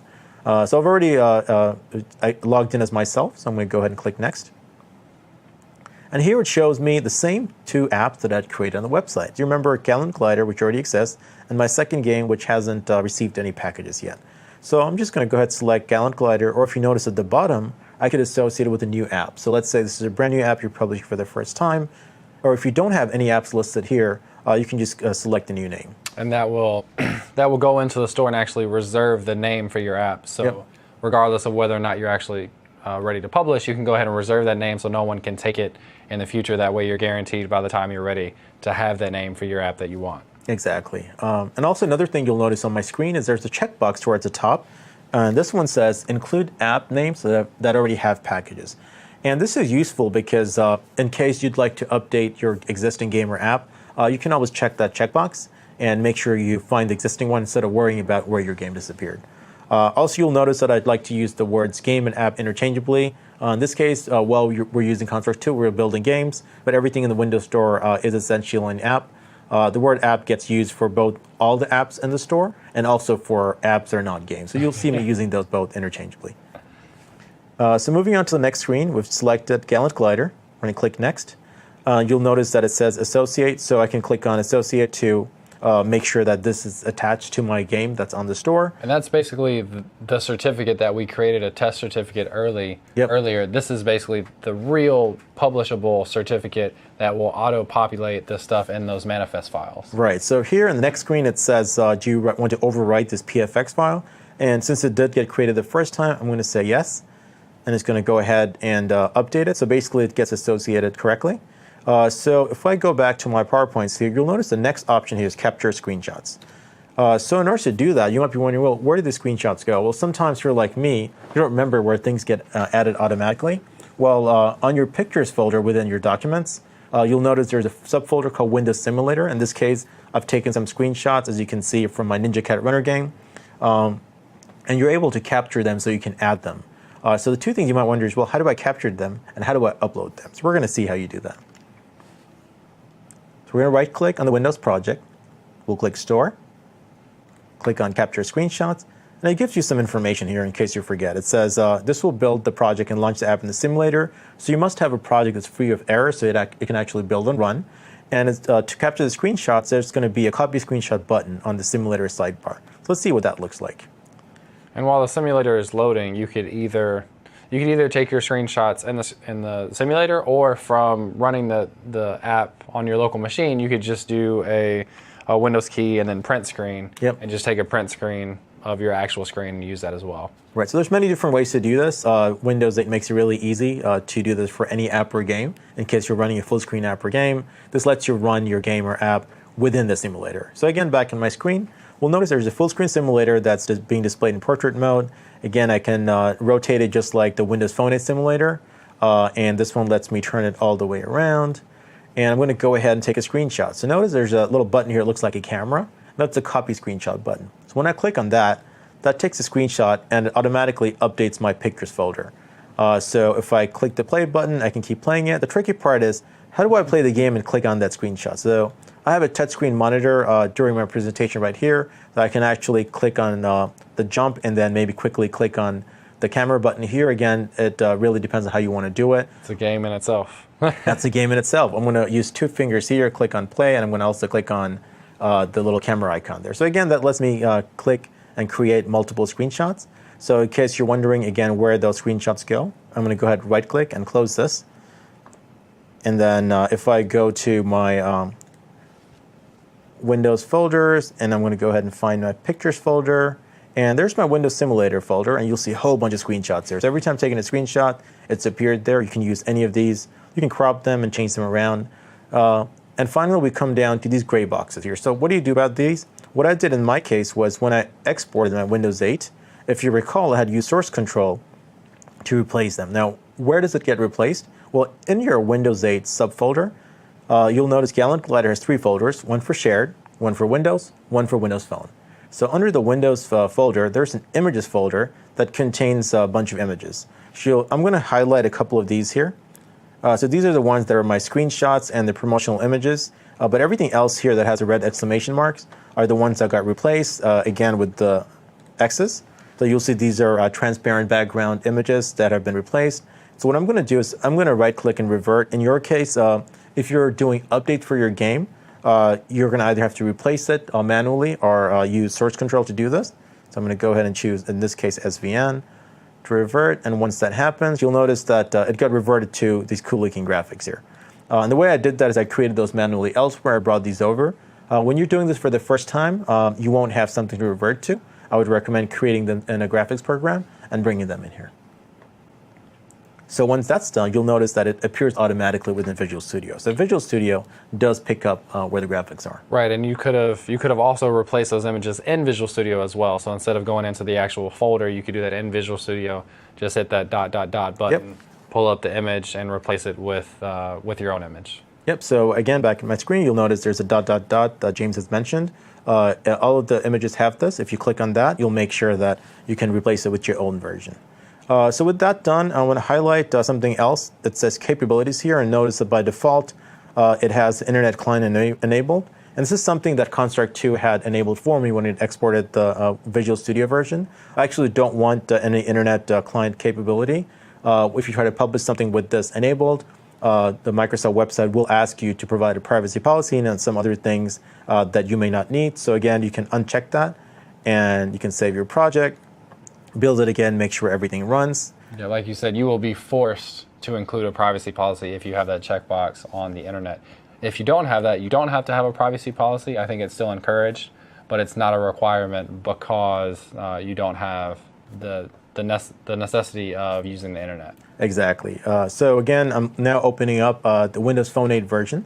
You'll notice that I've opened up the Windows Phone 8 project on the right, and I've opened up the AppX manifest file. And I've noticed that it actually unchecked my internet here as well. I'm going to go ahead and uncheck that.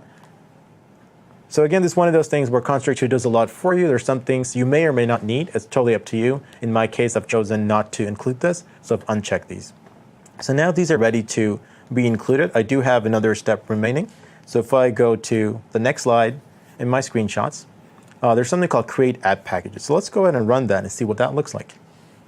Have you done your images for your Windows Phone project also? I have, yes. Okay. So let's go ahead and click Store and say Create App Packages. So this part will ask me, hey, do you want to build packages to upload to the Windows Store? And I'll say, sure. I'll click next. And once again, it'll either prompt me to log in, or it would have already logged in for me, or because I've logged in recently and hasn't cleared my credentials yet.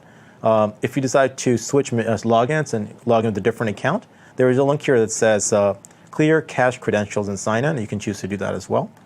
I'll use my existing login and sign in. You notice that my Windows 8 app shows these two different apps that I had created before. You can go ahead and select Gallon Glider, click Next. And now this looks a little different from associating my app package. I've already associated it with my game, but now it's going to create a local version of this. I'll just copy it so I can take a look at it later. And I can choose to automatically increment this. And I will click Create. And you'll notice that it has a little error message at the bottom. It says, hey, there's a version number error over here. It needs to be higher than a certain amount. Because the version I published before onto the App Store already has a version of 1103. And now I just created a new version from Construct 2. And I didn't update the version number from within. So let's go ahead and try that again. And this time, we're going to go ahead and update it. Or we can go to our one of our application settings. Go to packaging. We'll notice that it has 1000 here. So I'm just going to change that to 1104. Again, these are arbitrary numbers. You can change whatever you want. So I'll go ahead and change that and click Build.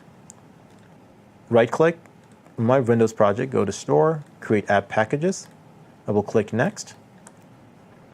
And once I select Gallon Glider and I'm ready to create my update package, you'll notice that it still has this 1101 there.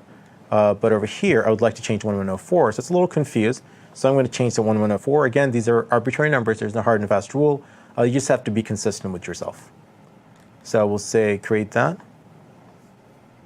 So now it's built something correctly. It knows that the version that I uploaded last time was 1103, and the local file has to be a little higher than the previous one. So now let's go ahead and click that link. And you'll notice that it's got some other versions that I created up here, and this is the latest version that I want to include. So I'm going to go ahead and zoom in on that a little. So over here it says Gallon Glider, and it has the version number of 1104, and it has the file extension of appx upload. That's the version we're looking for. So notice the last button here, it says Launch Windows App Certification Kit. I won't click on this right now. It takes sometimes several seconds or several minutes. What it does is essentially launch your game in full screen mode within your machine, and it does a bunch of tests to make sure there's nothing wrong with your game. It may look like it's hanging, but do let the game run in this mode because it's going to go ahead and run it for you, and it'll do some tests and it'll eventually shut down on its own.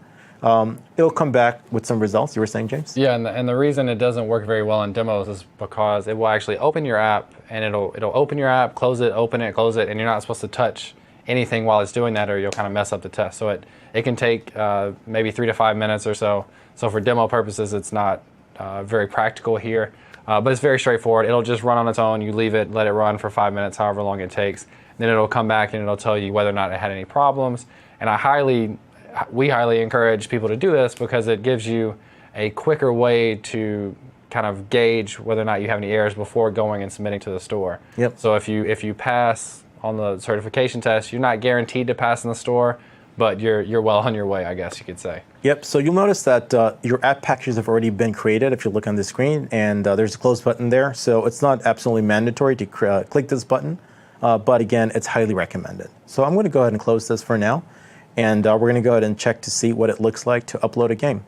Now, if I click on the dashboard, you'll notice that I'm still on the Windows Phone dashboard. So how do we get back to the Windows dashboard? On the lower left, you'll see a link to get us back.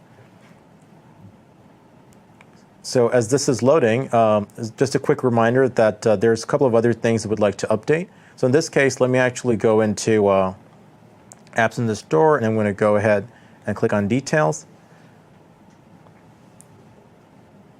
And again, this is an app that they can go out and download themselves and try out, correct? Yep. So you can see I have a very small number of downloads here. It's a recent game, so if you feel like there's something you'd like to play, you can go ahead and try it out for yourself. We'll provide some links to that when we finish. Yes, we will. To proceed here, we're going to click on Create New Release. So every time you do an update for your game, you'll be asked to enter all these updates. So the first time you create the initial release, you have to enter the same values here. But when you do updates, the existing values can be unchanged. The app name, the selling details and services and so on. So I'll go to each of these, but I won't change anything because a lot of these values are unchanged. So it says here that Gallon Glider is reserved for this app. I can go ahead and reserve another name by changing it, but initially you will be adding the name. The selling details here, it says that there's a price here. If I click on this, you'll see several different price points starting from free to 99 cents all the way up to $999. If only I could sell apps at $1,000. Yeah, so if you feel you have an app that is worth $1,000, feel free, but I would highly recommend starting from a low price point, either $1 or just for free if you want to get your name out there. There are also several countries that you can make your game available in. And again, it's totally up to you what you want to do. There's some certification steps that are involved. Again, this is completely up to you. I've chosen a couple of countries. I've chosen my own category and subcategory. And finally, I click Save to proceed. So I'm actually going to click back. Or on the left, you'll see that I have the same links available. I'll click Services from here instead of clicking back. So there's some additional services you can choose. I have not used this screen, so I will skip to the next step. And there's an age rating. And again, if it's suitable for young children, you can start with 3+ to make it the most accessible, all the way up to 18+, depending on the content. Cryptography is something that may not be needed by a new developer or for someone just starting out. Again, if it doesn't use any cryptography or encryption, you can say no. And finally, we come to packages. Now, if you recall earlier, we were talking about the app package folder. So here, you can actually browse to the local file that we had created. So I can go ahead and select one of these. I can click Open, and I can use that to replace one of these existing files here. So what it does essentially completely deletes what I have out there in the marketplace, replaces it with my new version, and I can go ahead and hit Save to include that. Now, you notice here it does say, we uploaded the package in green text. It means that your package file has been uploaded successfully. It's going to be replaced. You can click Save if you would like to replace it. In this case, I'm not going to click Save. I'll just go and go to Description and show you what that looks like. In this case, I have a small description for my game. And I also have some screenshots. If you recall, we took a bunch of screenshots earlier. This is the place to add them. I can go ahead and click on a graphic to add new images, add additional images, or delete the existing ones. So again, for the first time, you'll notice these are all blank. The only reason you're seeing these filled in is because I've created this game before, and I've already uploaded it for my game. Since this is obviously a Flappy Bird clone using the Flappy Bird template, I've included some keywords that might be useful to find this game. And I have some information that says derived from the Flappy Bird sample and Construct 2 to give a shout out to the folks at Sarah. And finally, I have some other required images, such as the promotional images, and some contact information, which is my Microsoft email address. So that, in a nutshell, is the steps that you have to follow in order to associate your app with the App Store, the Windows Store at Microsoft, capture some screenshots, and create packages for your app. We talked about creating logo and splash graphics. So if you look at my screen again, you'll notice that I've highlighted some of the placeholder graphics I showed you earlier. Again, if you forget where those are, the screenshot shows you that it's within the Windows subfolder in the Images subfolder, and the screenshots can be replaced with your own version. And finally, we talked about publishing the app package. We went through each of the steps to publish it to the Windows Store, and we also uploaded the package, which was one of the most important steps. And finally, let's come to Windows Phone. So before we wrap up, I wanted to highlight that it's very easy to do all these steps we just did for Windows Phone 8 as well. Now, James, you've published to both Windows and Windows Phone 8. How was that experience for you? Yeah, actually, it's a little quicker and a little easier, I think, for Windows Phone. So it's a good thing that you covered the Windows 8 side, because it covers some of the steps that you don't even need to walk through in Windows Phone. So we've walked through everything that you'll need to publish to both platforms. It's very simple. You go into Windows Phone, you'll reserve a name, and you'll do your details and description and promotional images and stuff like that, and it's pretty straightforward. Yep. So again, back at my screen, we'll notice that the dashboard for Windows Phone looks just like the live website we looked at a few minutes ago. And the Submit App screen only shows a couple of things that are required, and there are some optional things that are off the screen, and what better way to look at it than to actually view the live website. So back at the Windows Dev Center, I'm going to go ahead and click on Dashboard, click on Windows Phone Store, and you'll notice that if I go to Submit App, again, there's the two required options. App Info shows you the required options you have to add for your app, and number 2 is where you upload and describe your package. There's some additional things like in-app advertising, market selection, custom pricing, and map services, and so on. These aren't things that you may need for a very simple app or game. But we did talk about in-app purchases and advertising, other ways you can make your game more profitable. This is not something that we'll be covering in detail in today's presentation, but stay tuned to additional information that may become available at a later date where we'll have more updates. And we also have our blogs. We'll be able to see some URLs so you can visit. So with that, let me actually jump to the next slide, which will give you some more information. So on the web and via social media, I'll run through these screens really quick. You will have the option to download this presentation after viewing the presentation display online. So that way you can get access to all the links. So don't worry about trying to write down all of these things as you're watching the video. You can also pause the video later on and write these down if you want. But essentially from the top to the bottom, we have the index page for Construct 2 on my blog, wakeupandcode.com. We cover many different game development topics, but here I have an index of links that may be useful. I have some basic step-by-step tutorials that explains in extreme detail how you can publish and create top-down shooters and Flapping Bird games and other similar games. And also the export and publish steps you've seen are also available on another blog post. And again, if you don't want to write all the detailed URLs, just start off with wakeupandcode.com/construct2. And next we have the Facebook group that James had mentioned earlier. He's been kind enough to co-admin that with me. We have a lot of, hundreds of actually members from all around the world. Again, it's on Facebook, Construct2 Indie Developers. The name is /group/Construct2 Devs. And if you have additional questions, what better way than to join Sierra's official forums? A lot of discussions going on there. And again, I've mentioned the Sierra folks a couple of times. Here are the links to their tutorials that we have derived from. And finally, we have some templates and published games. James, you want to take this? Yeah, so we wanted to share, we've talked about a lot of stuff that we've done, and we wanted to share those links here. So my GitHub page is github.com/jqquick223. Again, when the slides come out, you guys can just click and go straight there. But on that page, you can go to, I think there's a folder for Construct 2 templates, and then you can find my game and my trivia template there. And then we've got the links to our games that we've published that we kind of worked on for, that kind of tie in with this this presentation today. So the What's Your Capital app is one that I built on top of my trivia template. So there's the link for it on Windows 8 and Windows Phone. The Golden Ball game that we all had so much fun spending an hour working through is published on Windows 8, Windows Phone as well. And then you've got your Gallant Glider that we just saw, and then the Ninja Cat Runner as well. Yep. So we provided a bunch of bit.ly links and tiny URLs that you can click on or write down. But again, if you download the presentation, you'll have access to all of these. And if you remember the name, you can just go to the Microsoft Store. For example, if I go to Store right now, you'll notice that here is Golden Ball available on the website, and you can go ahead and install that. And if you install it on your local machine, you can try it out, rate it, and try and beat the high scores. All right, so I think that wraps it up for today. Does that finish our fourth and final module? Yes, it does. We hope you enjoy the 4 modules in developing games with Construct 2. Yep, so we encourage you guys to take the polls. Let us know how we did. We would love to hear your feedback. Hopefully we will be back sometime soon. And in the meantime, thanks again for joining, and we'll see you later. Yep, thank you very much.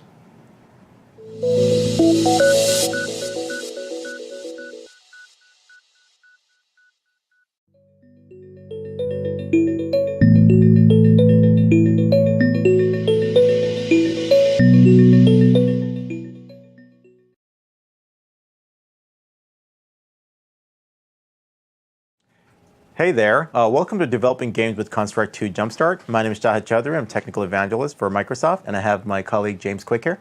Yep, so I'll go ahead and do my introductions. As you can see on the screen, and as Shahid said, my name is James Quick. I'm a Microsoft Technical Evangelist in South Florida.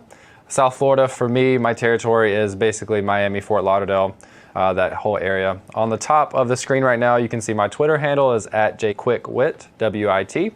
My Microsoft email is jaquick@microsoft.com.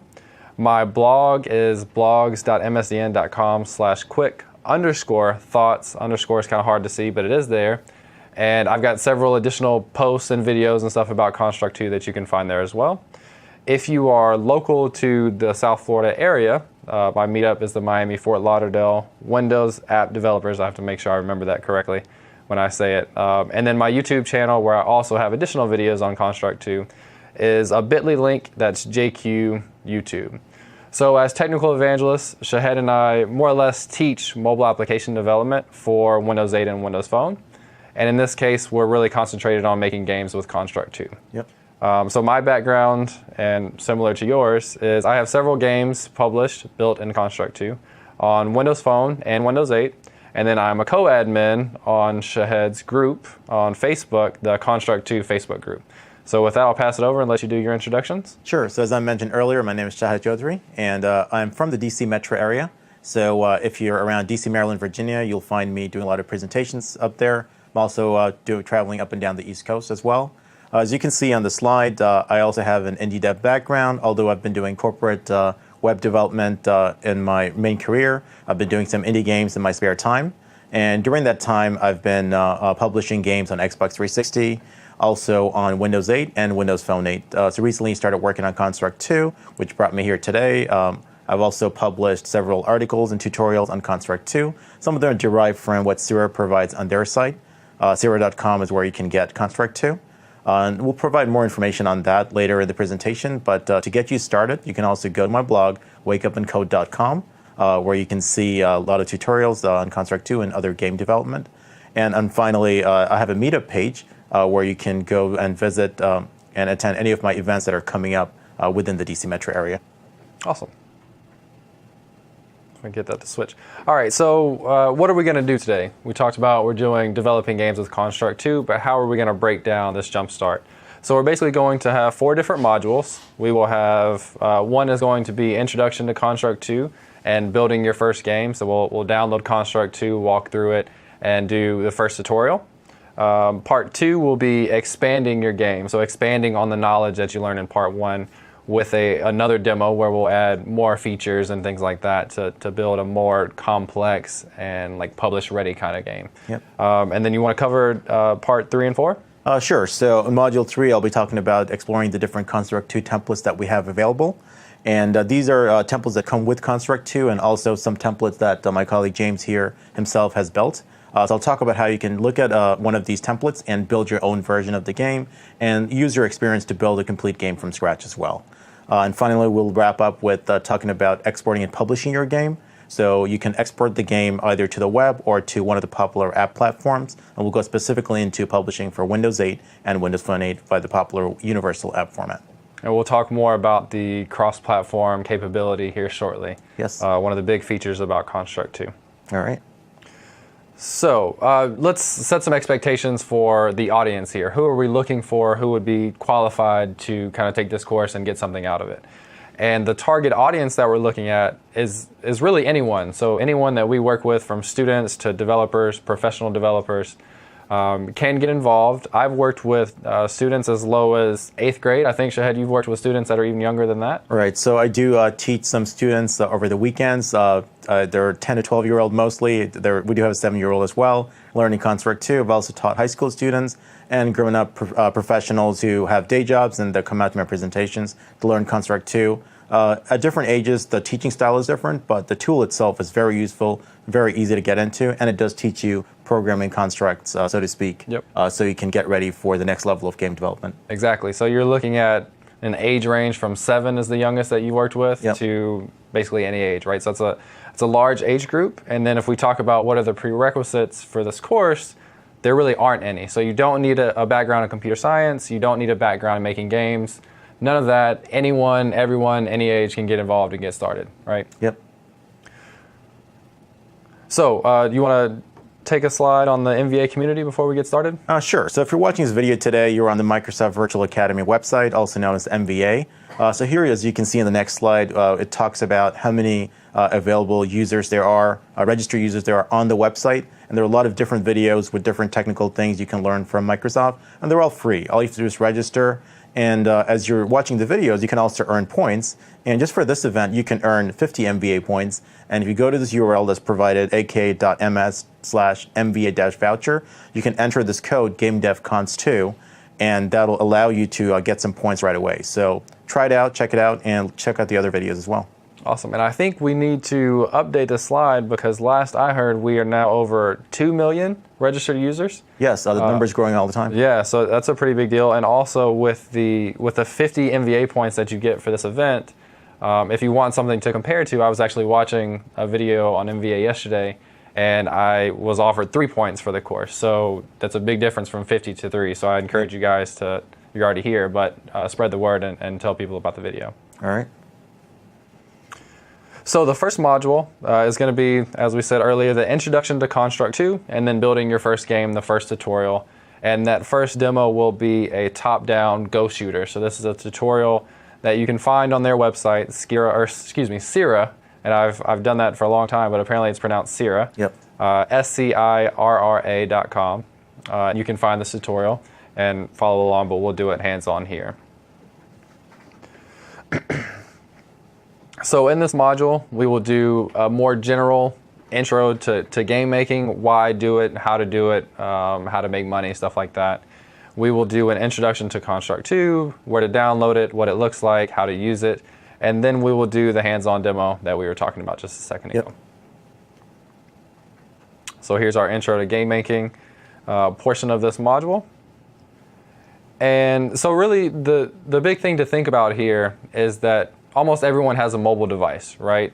We carry around cell phones, we carry around tablets, laptops, computers that we can play games on. So mobile devices are everywhere, and because of that, games are everywhere, right? I don't know how often you play games on your phones, but I carry mine around and play pretty frequently. Yeah, I always have a couple of games installed where I can whip it up and play a quick game. Yeah. If I'm even sitting in a waiting room, waiting for a train, something else like that. Yeah, and I, traveling, sitting in the waiting room, anything, I do the same thing. Yep. So some of the game examples that I'll talk about, some successful and popular games, are Flappy Bird, Words with Friends, Candy Crush, and Angry Birds. And I'll kind of get a little more detailed about the stories behind each in a second, but those are some very popular games that most of you out there have probably heard of and probably played as well. Right. And the key thing there is they're very simple 2D games. Now, when we look at the games that have been building over the years on these modern consoles, we see a lot of complex 3D games. And while those are flourishing, we've also seen this resurgence of 2D games as well. Yep. And that actually leads into my talk about Flappy Birds. But first, why make mobile games? So one point that I didn't put on here is just from a creativity standpoint, from just something to do, something fun to do. If I walk into a classroom of students and I say, who wants to make a game today? That's a pretty easy sell. Who doesn't want to make a game, right? So just a genuine interest in making games is pretty simple. And then a more practical reason is money. So everyone wants to make money. How do you do that? And there's 3 main ways to make money in games and apps, but obviously here we're talking about games. And the first one is ads. So Flappy Bird has a very interesting story, and there's a lot of details and rumors about it. But basically, it's a one-touch game, a one-click game. So you click to raise your player, or else he's falling and you're dodging pipes. Pretty simple. We could make that game, and we'll see more specifically in a couple of hours is about how long it would take to make that game, right? Yep. And there's rumors of why the creator did this, but he pulled the game from the store, and at the time he pulled it, he was making $50,000 a day in advertising. So I don't know how much we make per day, but that's a lot more than what we make, right? Right. So a lot of money to be made there because he had so many users and they were clicking on ads and stuff. The second main way to earn money with games is in-app purchases. So my favorite example here is Candy Crush, and my girlfriend will be mad at me for calling her out, but in Candy Crush, you can, when you lose your 5 lives, you can pay $1 to keep playing or wait until they regenerate. And my girlfriend doesn't have any problem spending a couple dollars here and there to get 5 lives to continue playing. I don't know how much total she spent, but if you think about the millions of users who play, just spending $1 or $2 per month, that's a lot of money that they're making. Right. And I've seen the same things with other games like Clash of Clans, which is also it's not a 2D game, but it does have in-app purchases, and it's really popular with a lot of different age groups as well. Yep, and several of my friends play that as well. So the third option is just simply to sell your game. So we've basically, with the first 2, we're kind of talking about free games that have other ways to monetize. The third way is to actually sell your game. And Angry Birds is one example. If you look in the games on Windows Phone, it's one of the top grossing paid games. They also have a lot of marketing behind it. So they have a series of like clothes, t-shirts, and sweaters, stuffed animals, a physical game. My nephews have all of it and they love it. So there's other ways to make money in addition to just the game itself, right? Yep. Another reason you might be interested, especially as a student, is something you can point to on a resume. So if you imagine applying to a university, out of high school and you've got a game on your resumes that you can point to it in a store and say, I built that, that's kind of a cool thing. In addition, professional developers, they can have something maybe that shows their more creative side. So they write code all day, but they also can be creative and create a game and stuff like that. Right. So I wouldn't underestimate how important and useful that could be. Yeah, a lot of the time people wonder about making a complete game and they don't have the time or the resources to build a very complex game. So if you look at simpler 2D games that you can build very quickly, you can still build something that's complete and publish it to the store and use that as your portfolio, as opposed to saying that you were a part of a larger team, that you worked at some other company. So this is something you can show to prove your worth. Right, and Flappy Bird, we'll see in a few hours, it will be the perfect example of that. Yep. For how quickly you can do it.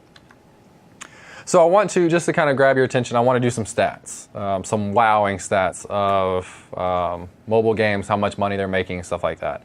So there's over 100 million US gamers, almost a third of the population, right? That's an incredible amount of people that play games on their phone. 34% of the top 100 grossing apps in the App Store are using the freemium model. So that's when we talk about games that are free and you can or monetize in different ways. The mobile gaming industry is predicted to reach $54 billion by 2015. That's an insane amount of money. So if you think about one of the reasons for developing, you want to go out and you want to get a portion of that money, right? It's a big chunk of change that you could potentially get into. Yep, and then when you're looking at these different markets that are available with Microsoft's platforms and the competing platforms, one of the things Microsoft started offering recently is the universal format for publishing to both Windows 8 and Windows Phone 8, and coming soon for Xbox One as well. And this lets you use mostly the same code base to publish to more than one platform. So basically today, the tutorials you'll see will allow you to publish one game into multiple marketplaces at the same time. And this makes it really easy for you to publish to multiple platforms with less effort. Yep. So over 80% of all revenue by mobile in 2012 was from games. So think of all the money that people spend in apps and advertising and in-app purchasing. 80% of that comes from games. They're the most popular app category, as you might expect. More people are looking to play games than they are to have like productivity tools and stuff like that. And lastly, 70 to 80% of all mobile downloads come from games. So the portion of money and money and downloads that come from games is very high, in contrast to just apps in general. Yep. So now we've talked about game making in general, why you want to do it, how much money you can make, what the potential is. But now let's go ahead and dive into Construct 2. So let's do our introduction, and we'll download Construct 2, we'll pull it down, we'll see what it looks like, how to use it, and then we'll do our hands-on demo that we talked about. Yep. So what is Construct 2? Yes, what is Construct 2? Yeah, so we've talked a lot about it, but we haven't really said many specifics about what it is. But Construct 2 is a powerful, groundbreaking HTML5 game creator designed specifically for 2D games. It allows anyone to build games, no coding required. So we've talked about the no coding required. There's no prerequisites for this course. Anyone can get involved.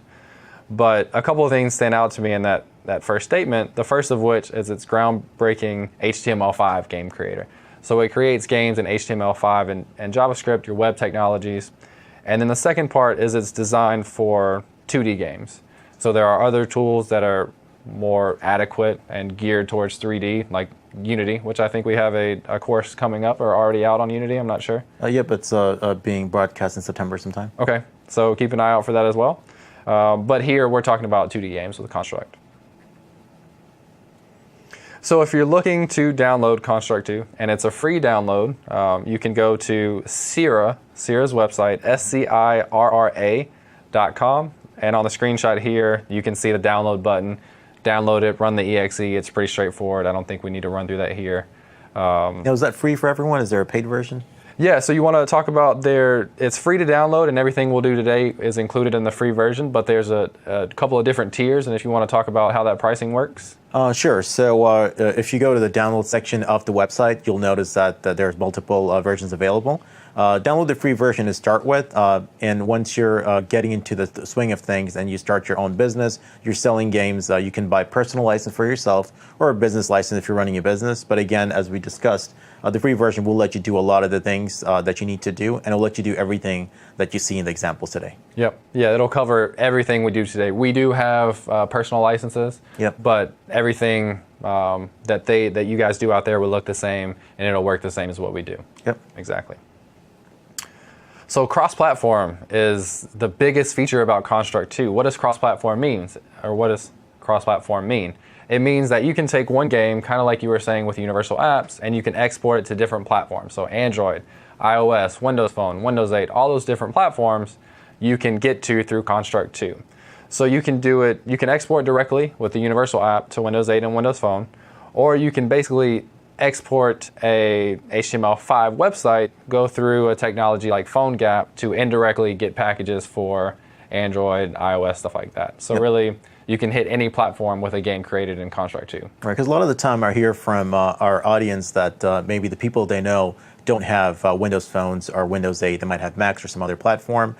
So what we do is we let them know that they can still publish to our platforms, but make it available to competing platforms as well using minimal effort. So you'll find that Universal Apps is a very quick way to get your game out there. But if you'd like to have it on multiple platforms as well, you'll notice that it's not that difficult. Yep, but I will mention one thing. You have a more direct route to get to our platform through Construct 2. Yep. You have to go kind of in a roundabout way to get to the other platform. So it's something to keep in mind. It is easier, and that's why we focus on it. It's free. It comes directly to our platform, and it's a great tool. Yep. Right. So I've got a couple of slides of examples of successful studios that have used Construct 2 to build their games. The first of which is a studio that's local to my area, local to South Florida, and that is CNG Studios, and they have published over 50 games in Windows 8 and Windows Phone stores. So they've got 51, I think, in each store. They have a total of over 250,000 downloads, which is a great big number. If you look at successful number of downloads, that's pretty successful. And if you're interested, you can check out their website at cngstudios.com on the screen here. And then I've got a couple of screenshots of if you search for their studio, CNG Studios, in the Windows Phone and Windows 8 stores, you can see the list of apps here. And they've got, again, 50 that you can scroll through for a long time. But a great example of very successful and good-looking games that they've created in Construct 2. Yep. And that's a great way to get your name out there. Instead of just having one or two games, you can have multiple games, and that way when people search for one or two of your games, they can easily find related titles. Yeah, and that's exactly what they've seen with their games is after the first 3, 4, 5 got out there, when they would release more, the downloads kind of went up faster, right? Because they were cross-referencing, they had links to their other apps in the store, stuff like that, so it really picks up the more you have. Yep. And I think I'll let you do this example here, the Unurban Tech. Sure. So here we have a slide about a developer in Pennsylvania. Jarrell Jones, a 39-year-old freelance app developer, had unfortunately lost his home in a fire accident. So he and his family got together and continued to make games full-time to raise some money. And they've been able to release a couple of games out in the marketplace. This one, the example you see right here is Soft Kitty HD, available now on Windows 8. It's a retro platformer with pixel graphics, 2D cat running around, shooting enemies. So this is a great opportunity for you to get some inspiration to see how people are building games not only in their spare time, but even when things are not working as planned in life. You can just get together with your friends and family, make something cool, and at the same time make a few bucks as well. To get some more information, I did do a Q&A with the developer. If you go to wakeupandcode.com at the URL shown, you'll get more information about his ideas and his games. Yep, and that's just another example of how any age group can get involved, right? He was doing this with his kids. Yep. And then I don't know his exact age, but he's an adult that I don't know. It shows it's 39. We have it on here, so it shows a range of people that can get involved. Exactly. Right? Perfect. So now let's go ahead and let's actually talk about Construct 2, what it looks like. And here we have a screenshot of the IDE of Construct 2. And really quickly, I'll kind of run through this. The top, you have your toolbar, pretty standard in a lot of different apps. You have your file tab, you have a view tab. The main thing we'll talk about here, see if I can get to this to work, is this run layout here. That's where we're actually going to test our game. So we'll do that anytime we want to test, and it'll open up the browser and run our game in the browser. On the left-hand side, we have the properties window, and that shows the properties for whatever thing, object, layout is selected, wherever it is. In the middle of the screen, we have our actual layout, which will show visually what our game looks like, and we can rearrange and resize and stuff like that. And then we have the event sheet next to it, which is going to be the logic for our game. So it'll be no graphical, no graphics or anything, just kind of shows the logic for the game. Yep. And I'd like to add that if you've used any of those visual IDEs, such as Visual Studio, you would have a similar properties panel that shows you the context-sensitive properties of whatever selected. So you have an object in your game selected, the properties panel will show you just the properties for that object. Yep, exactly. Yeah, so I want to walk through this just in case, but most people are probably familiar with something like this. Yep. So on the right-hand side, you have a projects pane, similar to Visual Studio, like you said. It'll show you all the files that you have in your project. It also has a layers tab, so different layers in your game, background, foreground, game, stuff like that. You'll see those there. And in the bottom right, you'll see the objects pane, show you all the objects that you have in your game. Yep. So I've got Construct 2 open. So this is, when you download Construct 2, you pull it open initially. This is what it will look like. You see some of those panes I'm talking about, but the first thing we need to do is create a project, right? So under the File tab, we can just go to File, New. And we have all these different things we can choose from, and we'll talk about some of them later on. But for now, we'll just do a new empty project. And I'll close the start page. So here is basically everything that we just talked about from the screenshot. We have the properties, the layout and event sheet, the projects tab, and the objects pane as well. Yep. So let me go back over to the slides. And the first thing I want to talk about, we'll talk about some of the different aspects and things that you include in Construct 2. The first thing I want to talk about is objects. So what are objects? Objects could be a lot of different things. They could be a background, a sprite, an image for a character, text. They could be a lot of different things, and we'll get to use several of them here shortly. But to add an object, you just want to double-click on your layout or right-click and select to add an object. So let me go back over to Construct 2, open my layout page, and here in my layout, I can simply double-click, and it gives me the options for all the different objects I can add. So I can scroll through those, and we'll add some of those in a second.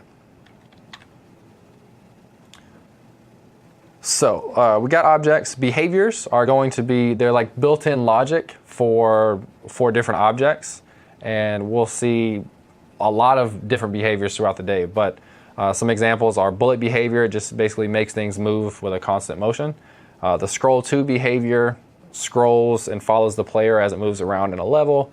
And then there's destroy outside layout for if something gets outside the layout, you want to destroy it. It's pretty straightforward. That's one of the good things about the names is that they're very descriptive about what they do, right? Just to clarify something about that name. So destroy outside layout, although you see the word destroy, you're not going to see something being destroyed visually. So in code, normally when something is destroyed, it's no longer in memory. So in a game development tool like Construct 2, destroying something, just to clarify, means that it's no longer being used in memory, it's no longer visible, so it just sort of disappears. So you don't see anything visually exploding. And if you do want to add explosions, you do have to add that as a separate explosion. Good point. Yep. So your layout versus your event sheet. We saw both of them kind of in the center of Construct 2. The layout is a prearranged layout of objects. So it's going to be how they're arranged, what size, what orientation they have, that sort of stuff. And then your event sheet is going to be all the logic for the things inside of your layout, right? Yep. Logic. So you'll have a list of events and actions. Let me swipe over one more time.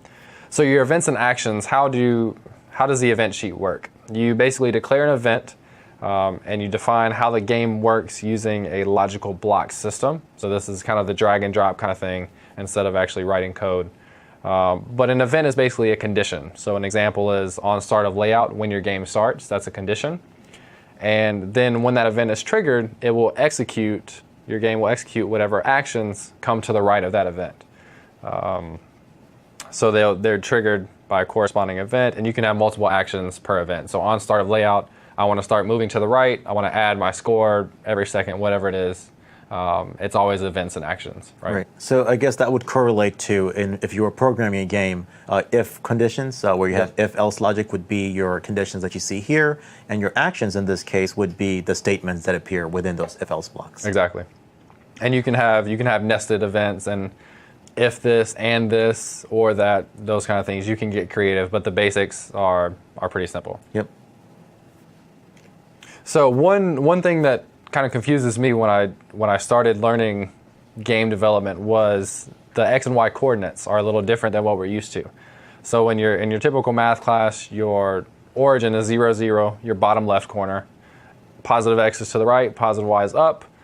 But in computer graphics, you're starting at the top left, so positive X is to the right and positive Y is down. It's a little weird, but something you just kind of have to get used to. Right, and that relates to the way the screen is written too. So let's say you turn on any monitor or TV screen, the screen starts writing from the top left corner, so that way it relates to how graphics is done. Yep. Also, one thing to notice is if you're adding a tiled background image to your game, that starts out at the top left when you're placing it, but if you add a sprite, as you may recall, the coordinate system actually picks out the middle of the graphic. And that's good to know when you're placing things on the screen. Good point.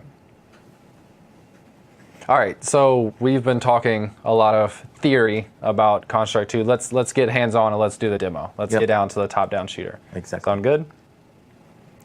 And again, shout out to Sarah. We do have some links at the end that provides a link to the original tutorial done for the top-down shooter and the Flapping Bird clone we're going to see later on. So you notice it's that Flapping Bird, not Flappy Bird. That's the name that they use for the tutorials. So we're going to build upon those. And again, we have the credits at the end. But again, thanks to Sarah for providing these free tutorials. Yep.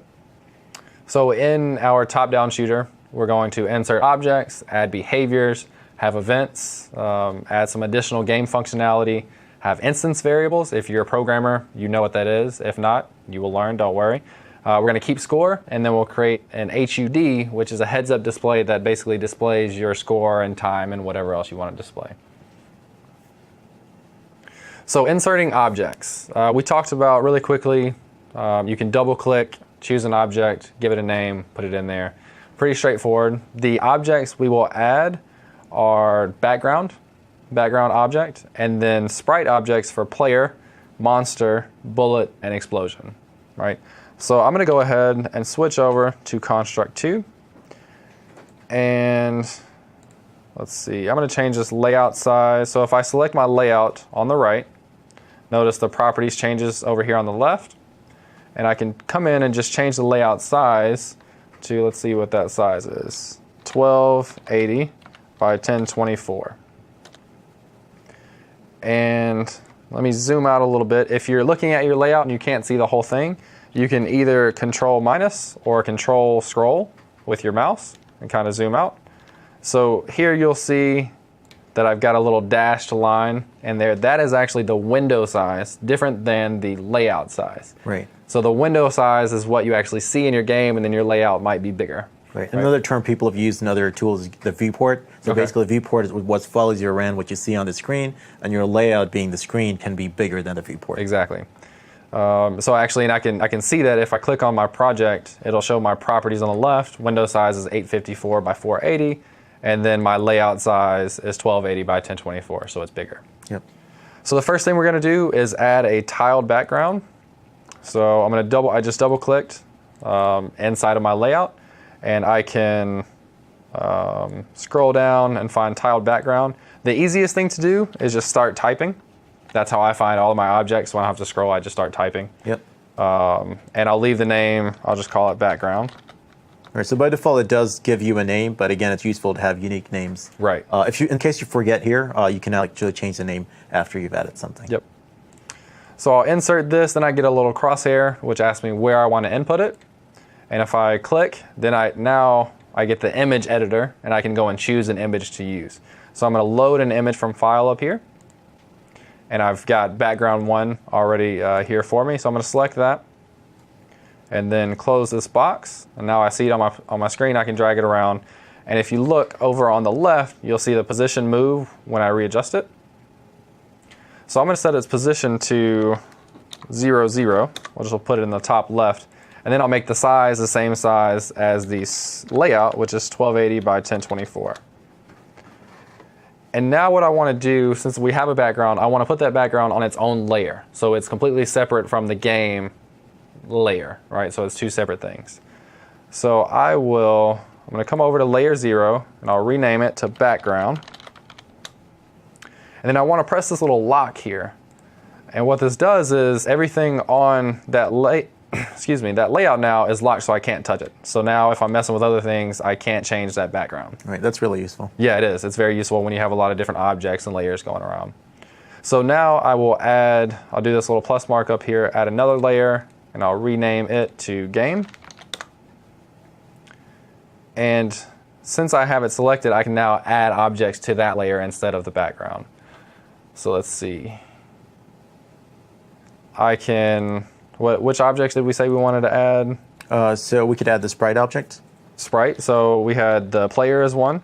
Yep. So I'll select sprite and then name it player. Click insert and then load an image just like we did before. And I've got player here and then exit out. And now I need to, and you can see it, I can drag it around and move it. Then I'll do the same thing for monster, or is that what we call it, monster? Oh, sure. Monster or ghost. So monster, whatever. Yep. Insert, and we'll choose monster. Choose the monster object. And then we can add our bullet and explosion. And we're not going to see those initially, so we can put them off to the side, not in our layout. So I'll just come out here a little wider and do sprite and bullet. And that's where you'll see one of the behaviors that's called bound to layout is useful. So if the player is bound to the layout, they can't leave this main screen. So we can still leave things like bullets and explosions outside. Yep. So we've got our bullet, and then I'll select his graphic. They've got a little bullet graphic. There we go. And I'm going to drop him, if I can, drop him off to the side so we don't see him initially. Yep. And then we'll do one more, sprite and explosion as the last one. And then insert and do him off to the side as well. And we've got this explosion here. So I think we've got all of our objects added in. And the next thing we want to do is add behaviors for those objects. So the behaviors that we're going to add, and again, these are predefined logic for our objects, right? Yep. For the player, we're going to have the 8 direction object. It allows you to use the keyboard to move left and right. The scroll to behavior, which follows the player around in the layout. And the bound to layout, which, like you said, keeps that player confined to that layout. The bullet object will have a bullet behavior. Yep. Who would have ever thought that, right? And then a destroy outside layout, which we talked about. If we're shooting a lot of bullets and they're going outside, to save memory, we want to be able to delete them or destroy them when they get outside, so we're not taking up too much memory. Right. The monster will also have the bullet behavior, so it's using it just as constant motion, and eventually it will kind of track our player, just move towards our player. And then the explosion will have the fade behavior, which basically takes one variable that you can change. It's the time it takes to fade out completely. So it'll start and then kind of fade out. Right. So if you normally did a destroy for the explosion, it would just disappear. Mm-hmm. But instead, if you decided to make it fade away with this behavior, it would fade away immediately as it appears. Yep. Exactly. So now I'm back into Construct 2, and I'm going to select my player object from the objects pane. And then on the left, I can see now there's a place for behaviors. So I click on behaviors, I get a little dialog box, there's a plus mark. And which ones do we want here, did I say? 8 direction. 8 direction, so that's for movement. And again, I'll just start typing so I can find it. 8 direction and bound to layout. Scroll 2 and bound to layout. Okay, yep. Scroll 2, add that one, and bound to layout. So I've got those 3 behaviors. I can just X this out, and then it'll show up these different properties for those behaviors on the left. Yep. And we have our monster, so let's do... also, another way to find behaviors is to right-click on your object and click behaviors from the little dialog box that pops up. Yep. So behaviors, and we want bullet here. Looks good. And then explosion, we want fade. So we'll fade that. And bullet, we want the... bullet motion. Yep. The bullet behavior. Exactly. Cool. So I think, does that cover all of our... We do have one more left. We do want the bullet to be destroyed outside the layout. Okay. Yep, exactly. And let's see. Behaviors and destroy outside layout. And I don't know if I put this in the slides. See, in our objects. So I missed one thing in inserting objects. We want a couple of objects that we're not going to be able to see. Yep. Like the keyboard and the touch object, and this allows for input from the user of the game to use their keyboard or touch on the screen and or click with the mouse. Right, so I've seen some questions on that about the 8 direction behavior. Since we added 8 direction, it does allow some keyboard input, but adding the keyboard and the touch objects actually allow us to respond to events that happen. So let's say we want to do additional things when the keyboard is being touched or the touch screen is being touched. So adding these objects here allow us to react to those events. Exactly. And one cool thing, in the demo, they actually use and we will too, we'll use the mouse object, which tracks the mouse. The touch object will actually use touch on a touch screen, so this is touch screen. Yep. It will track that as well as a click on the mouse. Right. So it's more built for modern games where people could be playing with a keyboard and mouse or on a touch screen. Exactly. Right? All right, so let's go back over to the slides. Oh, we actually need to add those objects. So we will need the keyboard, and I'll just start typing. Keyboard object, again, gives us the ability to track input from the keyboard. Yep. And then I'll double click again. And a good thing to note here while you're adding that is these become available to all your layouts. So when you had visible objects, they're available to the layout you add them to, but these intangible objects, like keyboard and mouse, are always available to you. Exactly. So yeah, to clarify, these objects, keyboard and mouse, are invisible. We don't see them in the game. They just allow us to track the feedback from the user. Exactly. And they can be used in each layout and event sheet. Yep. Right. Cool. So we'll add that. Now we've got all the objects. I think we've got those covered. We have the behaviors for the visible objects, and then we've got the explosion and the bullet kind of off to the side so we don't see them initially. Right, and now we can start creating some extra monsters if you want to show how that's done. Yeah, so if we select a monster that's already here, that is one instance of the monster object listed on the right.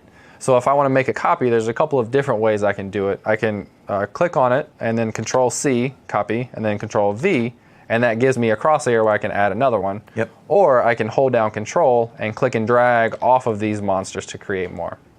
So I just click, hold down Control, and then click and drag, and now I've got all these monsters. Exactly. Yep. So we do have all of our behaviors. Now let's get into the event sheet. This is where we do our custom logic, and we actually have to, for lack of a better term, write some code. But as we know, it's much simpler than that and easier for anyone to get involved and to do this.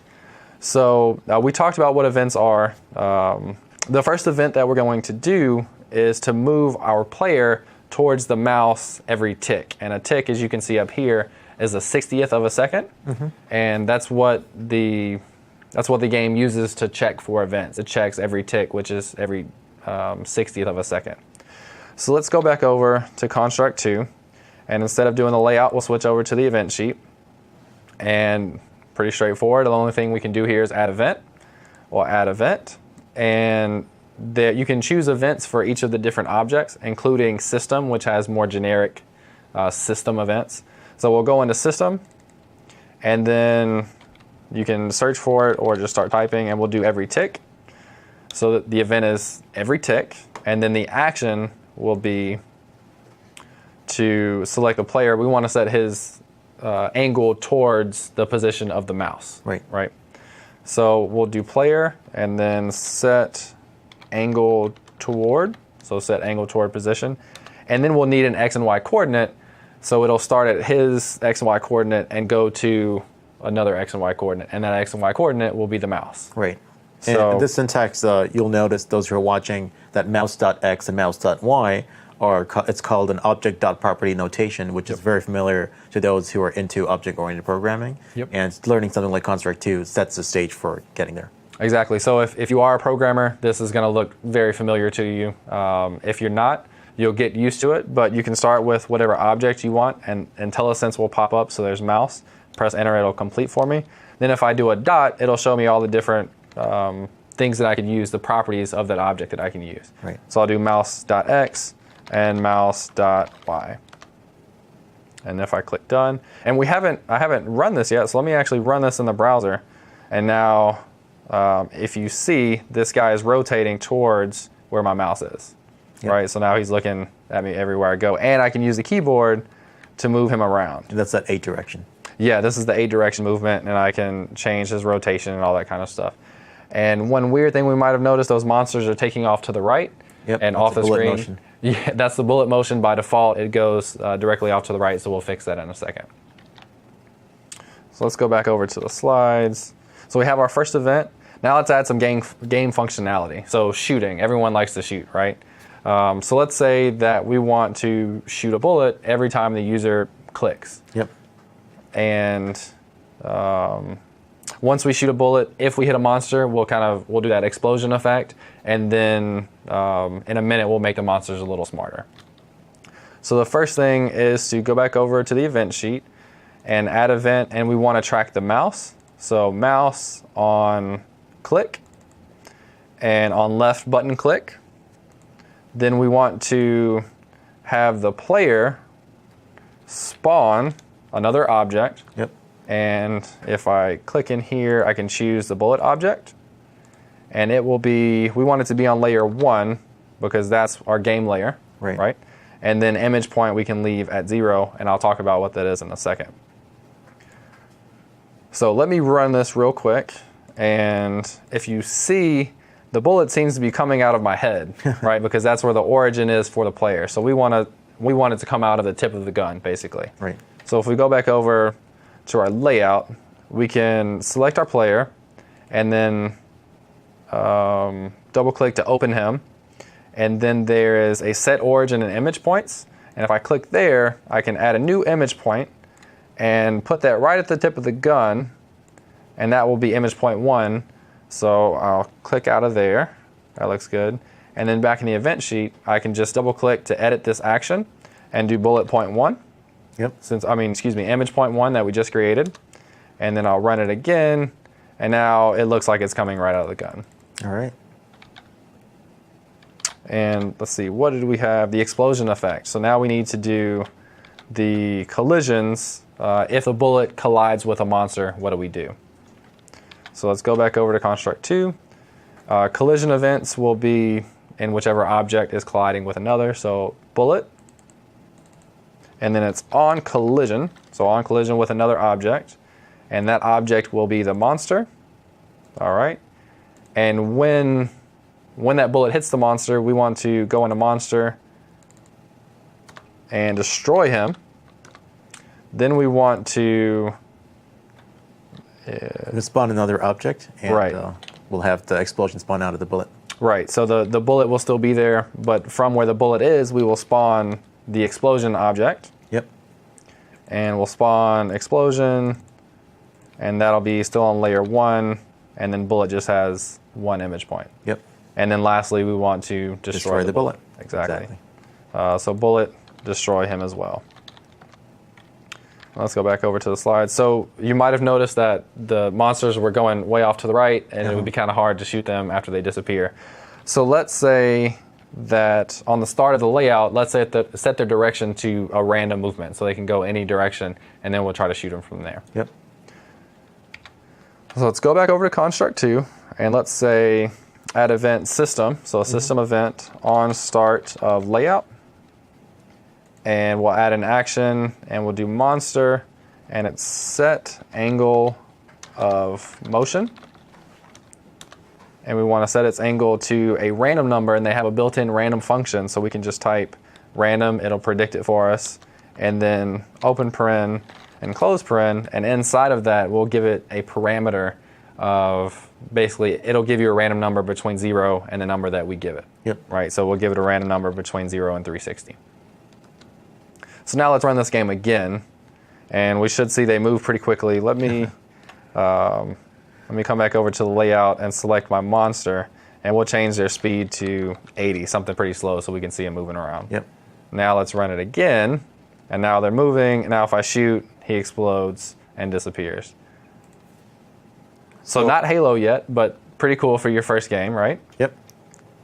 Is there something you wanted to add? Yeah, I wanted to add something really quickly. So the explosion right now, you can see a black background around it. So I guess you'll tell us how we can get rid of that by changing the gradient. So the explosion right now has that black background. And to get rid of it, you'll have to remind me where it is, actually. Check out blend mode where it says normal right now. Yeah, blend mode. Check out the options that you have. And is it additive? Yep, additive it is. Additive. Now let's see the difference that makes. So when I shoot, the explosion doesn't have the black background. It looks a lot better the way it is right there. Awesome. Yep.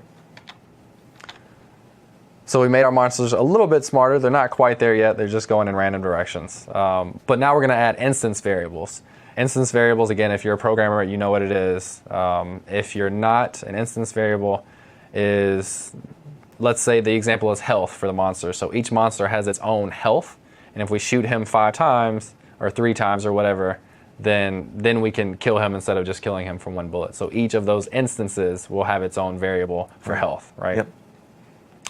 So let's go in to construct again. Let's select monster, and on the side there's a setting for instance variables, and we will add an instance variable, add new, and we'll call it health. And just to keep it a little easier for us, we'll do an initial value of 3. Yep. Okay. Okay. And then back in the event sheet, we're going to say, instead of when the bullet hits the monster, instead of destroying that monster by default, we can do a monster and subtract. And we can subtract from his health, subtract 1 from his health. So we'll start out 3, 2, then 1, then 0. Yep. And okay. And then I'll just move, and you can drag and drop these and move them wherever you want. So I'll move that there, and then get rid of the destroy. So now when I shoot him, he will just continue to lose health. Yep. And then I can check to see if his health equals 0, then I want to actually destroy him. Right, because right now we've removed the monster to destroy, so we still need a way to destroy the monster. Yep. So monster, and then compare instance variable. So it's an instance variable, health is. And if it is less than or equal to 0, then we can do the destroy now. Yep. So monster, destroy. There we go. So and now while you're adding that, it's good to point out that we use less than or equal to 0, because later on, if we had more powerful weapons, and if it causes the monster to be destroyed more quickly, then it could go below 0. Yep, exactly. So now, if you notice, I'm having to shoot them 3 times before they run away. Let's try that again. So he doesn't die on the first bullet. It takes 3 to kill him. And same thing here, right? Yep. So I think the next thing we're going to do is, we're going to keep score. So let's do a global variable for score, and we will increase the score every time we shoot a monster. Great, and that should be the final thing we can do to wrap up this game and have a fully playable game. Yep. So we can right-click in our event sheet, add global variable, type in score, and it'll start out at 0. Say OK. And then every time the bullet hits the monster, we can increase the score. Let's see where that is.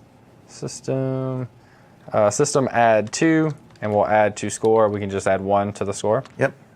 And that'll keep track of the score. In the next tutorial, I'll actually show how to display the score. Right.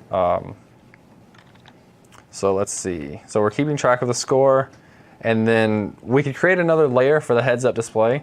And the heads-up display is where we actually display health, score, stuff like that. So let's go back here and to the layout. And under layers, we have the 2, the game and background. And we can add another layer and rename that to HUD, which is where we'll display the score and timer if we had one, stuff like that. So one thing to note here is that the heads-up display, you don't want to move. So as we're moving through the level, the game and background are moving, but we don't want that heads-up display to move, right? We want it to stay the same. So we can come over and edit its parallax and change it to 0, 0. And parallax just means that it won't scroll, right? It won't move around. And I've got a slide on this, but in a minute. But we want that to stay the same while everything else rolls. Yep. And actually, I'll go ahead and do to display the score. I'll go ahead and do that here, and then we'll talk about it more in depth in the next one. Sure. So back in the layout, I can double-click and add a text object, and we'll call it score text. Insert that. I'll resize it. I won't make it too pretty, but I can come in and change it to say score. Maybe a little to the left so it's visible within the layout. Yep. And I need to make sure this is on move to layer HUD, so that way it doesn't scroll. Yep. And then we'll do the font size. We'll bump it up a little bit so people can see. And then we'll make it a nice yellow color so it's a little easier to see. So you can see it on there. So now it just says score, but we need to update that text every time we increment the score. Right? So we are incrementing the score when the bullet hits the monster. So after we add to the score, we can add action and do score text and set its text. And we want to set it to the word score, which is what's inside these quotations. And then we want to tack on the value of the score variable. So to do value of a variable, you add the ampersand sign and then do the score variable. And that's a common way of adding things to strings in other programming languages, either the plus sign or ampersand. In this case, it's ampersand. Yep. So you've probably seen it in some other programming language, obviously, if you are a programmer. But that's how it works. Your text goes inside of quotations, and then you add the ampersand sign to add on a variable. Yep. So that's what it looks like. And then here's a slide on parallax that we talked about already. We talked about we don't want the heads-up display to move. And then the finishing touches, we want to create a monster every 3 seconds, and then we want to kill the player, unfortunately, if he hits a monster. So the last couple things we'll add is add event, and then we'll do a system every X seconds, so you can define how many seconds, so we'll do 3. So every 3 seconds, we can create a monster, so we'll do system create object, and then we'll create a monster on layer 1, which is our game layer. Yep. And we can do this at a random X coordinate. Let's see, a random X coordinate that is between 0 and layout width, which is a built-in variable that we can use. And then the Y coordinate, we can, what should we do for a Y coordinate? We can do a random one for that. Okay, so a random between 0 and layout height. Yep. So that'll just create a completely random spot in the layout. And then lastly, we'll do a collision. So if our player is in a collision with another object, and that object is a monster, then we do a player destroy. Yep, and that destroys the player. Yep, so that's how we lose. So let's take a look. So we can shoot, I can move around.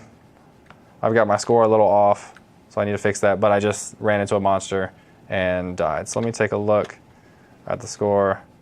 Let's move that over here and run that again.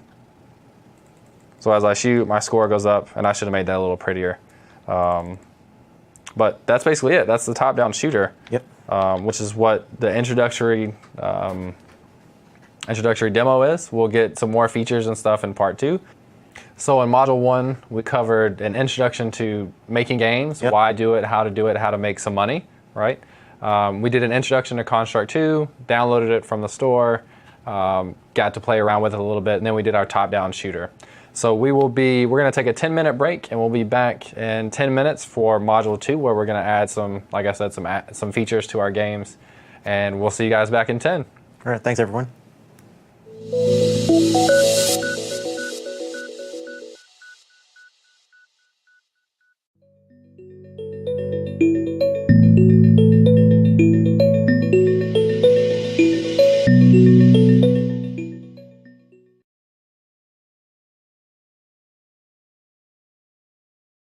Hey guys, and welcome back. We had a few minutes to stretch our legs and get ready for part 2 here. James Quick here again with my Shahid. partner. Yep, so we're here back for module 2, where we're gonna work on expanding your game. So we did in part 1, we did the first hands-on demo. Now we're gonna get a little deeper, add some more features, and get closer to a real finished game that we can take. And then in part 4, you'll show us how to publish or export and publish to the Windows platform. Yep, and that way you can get your game out there for others to play. Exactly. All right, so we're just going to jump right into it. This module will be basically all demo. We did a lot of talking. We had a lot of intro stuff about making games and how to download Construct 2 and stuff. But now we're just basically going to dive in and just kind of stick in Construct 2 for the next 40 minutes or so. Yep. So the demo is going to be a game called Golden Ball, which I actually came up with myself and actually published to the store. I think you actually played it before. I have, yeah. Hopefully it was. I'm not very good at it, but I try. Yeah. So I'll provide some links later on, so you guys out there can check it out and go download it. But we'll walk through the majority of the features here today. Yep. So in this module, like I said, it's all going to be hands-on demo. We will work on adding more behaviors to our game. We'll work with functions. If you're a programmer, you know what functions are. If you're not, you'll quickly become acquainted with them. We're going to work on adding additional layouts, so a start screen, an end screen, and a game screen, that sort of thing. We will use permanent storage to keep track of things like high score. So if you play the game, close it out, and come back, you still have your high score there. We'll do a little bit with image frames and animations. So we talked earlier that this is not a 3D tool by any means, but you can do animations and image frames and kind of switch between them. It's kind of like a flip book to do animation, right? Right. And the last thing we'll do is we'll add a mute button. Just in case you have some sound in your game and people want to play it somewhere quiet on the plane or something, you can add a mute button to where no sound comes out, right? Now, we did mention more behaviors in this case. So in the first module, just to recap, a behavior is something you add onto an object. So let's say you want a player to behave a certain way, you want an explosion to fade away when it's created. Behaviors is where it's at. And at the bottom, we have image frames and animations. So right now, when we added one graphic for the explosion or the monster or the person, we added one image frame, and we'll see how to add multiple frames of animation. Yep, and I think you'll have an even deeper example later on with cycling through an animation. Yep. So yeah, we'll see all that. So I guess we'll go ahead and get started. Sure. So first off, what is the actual game? What is Golden Ball? It's a platformer game with turrets. So it's a platform game, but it's got a little twist. It's got turrets that are shooting at you. So the goal here is to, you can see it on the screen, the little player, and these are graphics that I created myself, so that's about as good as it gets for me. But the player jumps around on these platforms. The turrets at the bottom left and right are shooting at him, and he's dodging these bullets that are coming out, while at the same time trying to catch these balls that come down from the sky, basically. Yep. So the different objects that we'll have in the game, we'll have our player, of course. We'll have the platforms that he will jump around and maneuver on. We'll have a background. We'll have the turrets that are shooting. Then we'll have the bullets that the turret is shooting. And we'll have some text and touch some of the invisible objects that we talked about before. Yep. Right. So the first part is going to be more behaviors. Again, behaviors are kind of predefined logic for your objects. So we talked about before the bullet behavior, which is basically constant motion. It will have something move with constant motion. We talked about the bound to layout behavior, which keeps my object or my player, whatever it is, inside of the layout that we're in. Yep. And we use several others, but we're actually going to add on top of that and use some more. There's so many, we won't cover them all. So you'll still have plenty of time to go out and explore yourself, but we'll cover a good chunk of them today. Right, and we'll talk about where you can get all these tutorials online and from our blog and also from the main Zero website and also in our Facebook group. We'll provide links to everything. Yep. Cool.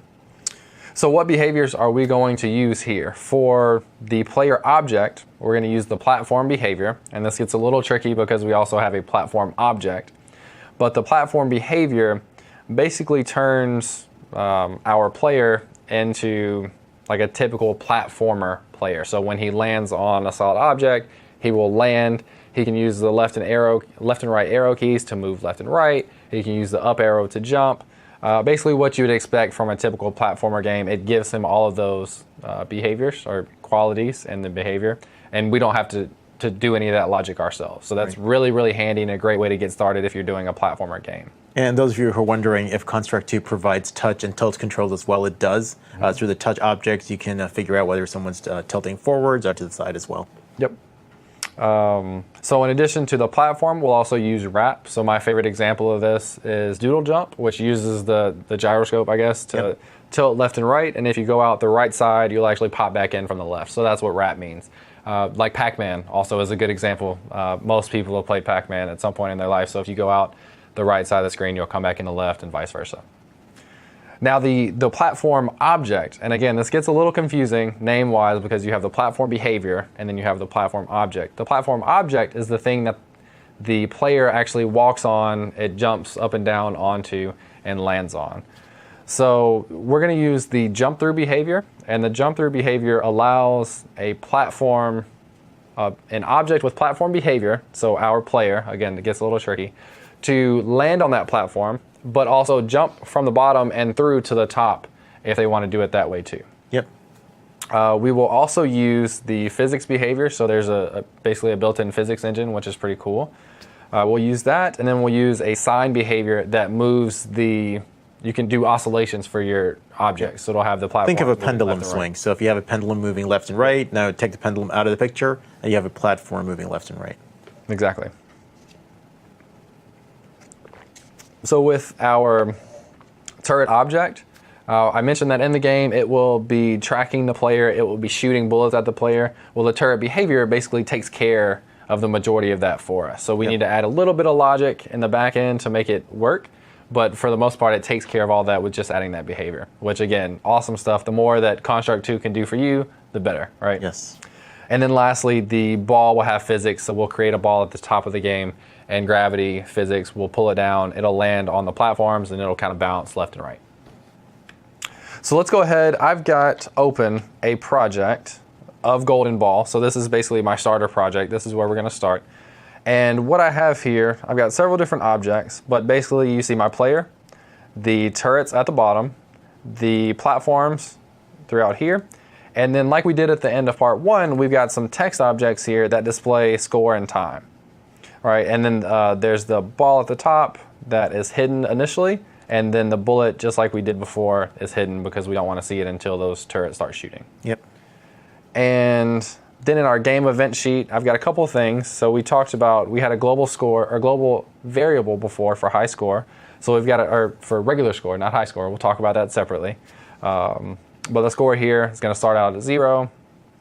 I have a ball spawn rate, which basically just tells me how often I want to spawn a ball at the top of the game so it falls down and I can go catch it and earn points.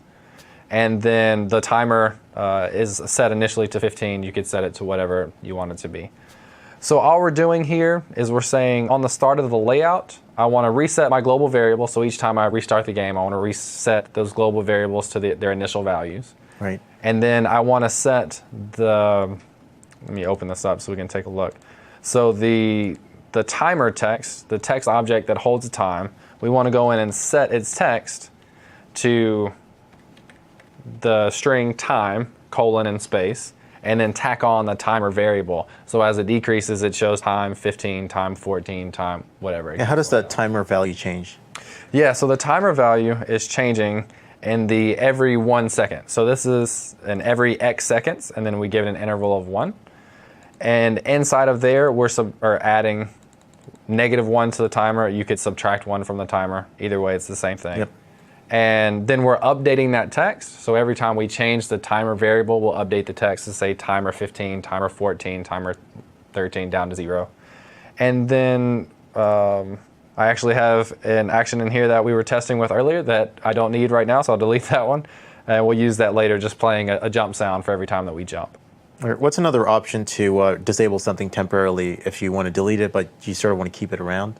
Yeah, so let me undo, and you can use Control-Z just like you're used to undo in Word or Visual Studio or something like that. Yep. And so instead of actually deleting this, if I just want to kind of temporarily get rid of it, there's a toggle disabled. Is that what we were talking about? That's exactly what I was looking for. Right, so I can toggle disabled, and you'll see that a line goes through it, which means it won't be executed. Yep. But I really don't need that here, so I'm going to go ahead and delete it. Sure. Just a mistake on my part. So the first thing we talked about in the slides, we're adding the behaviors. Right, so we talked about several different ones. Let's go ahead and add those behaviors to our objects. All right. And just to refresh myself, for our player, we want the platform behavior and the wrap behavior. So let's go back over to our game, and I'll select player, click behaviors, and click the plus mark, and then search platform, and also wrap. So again, platform gives it the ability to land on platforms, move left and right, and the wrap will wrap it. If it goes out the right side, it comes back in the left. Yep. And then for our platform, let's do behaviors. I mentioned that we were going to use the jump through behavior. Let me do one thing very quickly, and let's do the solid behavior instead, and I'll kind of talk about what the difference is there. So if I run this game right now, I should be able to move left and right, jump up and down, and land on top of this object, this platform. But if I try to jump from the bottom, as you can see, I don't go through. So that's with the solid behavior. If I come back over and change the solid behavior and actually delete it, delete that, and then use the jump through. Okay, and I'm gonna take my player also, where is he? Player, and I'm gonna let him jump a little higher. So I'll set his jump strength to 800, so he can jump a little higher. But now with the jump through behavior, I can jump from the bottom and go through the platform up to the top. All right. So now you can do any combination of those two. You can have some platforms use solid, some use jump through. Either way is fine, and it just kind of depends on how you want your game to feel and act. But two pretty quick and easy ways to get this platformer game started. And I've seen games use different kinds of graphics for that. So let's say if it's a jump through, you have a visual platform that indicate that you can jump through it. And if it's something solid, maybe it's made of rock or stone that you can't go through it. Exactly. And you could do different colors, red versus blue or something. You could do whatever you want, any combination of all of the above. Exactly. So back to the slides. So we have a couple more we need to add in addition to the jump through. We need to add the physics behavior and the sign behavior. So let's go back over to our game, and we'll come down and select platform, and then go into behaviors. And again, we want physics. So we'll add that one, and then the sign behavior, S-I-N-E. Okay. Now let me run this again, and we should see that these platforms are now moving back and forth, right? So they're oscillating all at the same, speed, the same distance, that sort of thing. So I can come in to the properties for platform, and if I select platform in the objects pane, it changes, anything I change will change to all of them, right? But some of the variables we can play with here are under sign. We can change the period, and we can change it to 2. And I think that makes it a little faster. I'll have to make sure. And then magnitude, we could change it to 75 or something. And now we should see that these will oscillate a little faster and a little wider. Right. In addition, if I come out and select just one platform, if I can, select one platform, I can go in and change some of his variables. So I'll do a period of 5 and have him move really slow and a low magnitude. Now I should see this one down at the bottom moves very differently than the rest. So you can change the behaviors, the properties of the behaviors as a whole, or you can kind of dig in and change them individually so that they act a little different and you don't know exactly what to expect at all times, right? Adds a little bit of excitement to your game. So let's pop back over to the slides. And now for the turret object, we want to do the turret behavior. And let's go over back to the game. We'll select the turret. We've got 2, the bottom left and bottom right. And we'll do behaviors and select turret behavior. And that looks good. And we'll see a couple things in here that we'll need to change. The range is basically what distance can it see. So right now it's only looking 300 pixels away to be able to see its target. And our screen is a lot bigger than 300 pixels. So I'm going to just bump this up to 3000 so we can always see the target, the player. The rate of fire, and this is the time to shoot in seconds. I would have thought that this was how many times per second you shoot, but it's actually the amount of time it takes to shoot. So this is saying I'm shooting every 1 second. So it's very customizable. Yeah, you can come in and edit all these properties just like you can for any of the other objects. Cool. And then I think that's all the properties there that we have to change. So now let's come back over, and we've got one last behavior for the ball, which is just physics.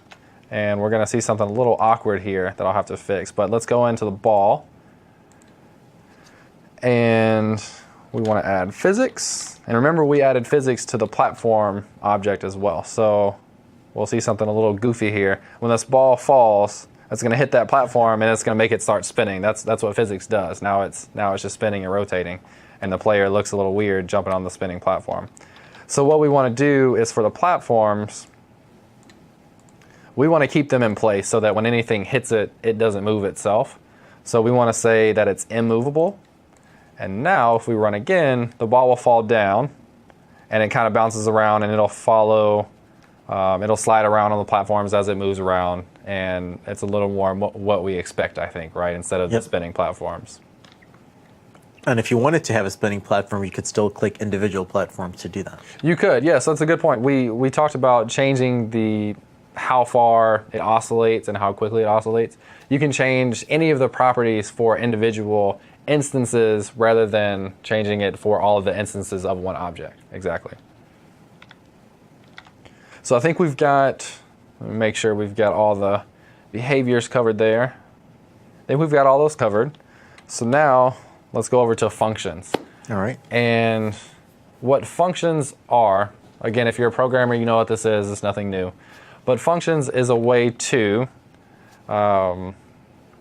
help you organize your events and avoid having to duplicate groups of actions or events. So if you're repeating, if you're saying do this, this, this, and then down here you say do this, this, this, well, a function will allow you to put all that stuff down here and then just say call this function and it'll do the rest for you. So basically a set of instructions where you don't have to repeat the instructions every time, but you can just call it with one name. Exactly. So it's really good for reusable logic. Some questions to ask yourself and whether or not you should be using functions. Well, the main question here is basically, are you repeating the same events and actions over and over again, right? As programmers are very efficiently lazy, I guess is how you can say it. And they don't want to repeat anything that they don't have to. So the less redundant they can be, the better. And that's where functions come in and kind of help with that. So for you programmers out there, again, you're familiar with functions. You can do things such as return values. You can have parameters. And you can do nesting and recursion just like you used to with any programming language. Yep. So very powerful. And before we do the functions, we need to add a little bit of the logic to our game. So right now, let's see, the first thing we want to do, we can increase our score. So anytime that our player collides with the ball, we can increase that score, right? So let's do an event, and let's say player on collision with another object, and we'll choose the ball. And say done, and then we want to do a system add to, and we'll add to the score variable, we'll add 1 there.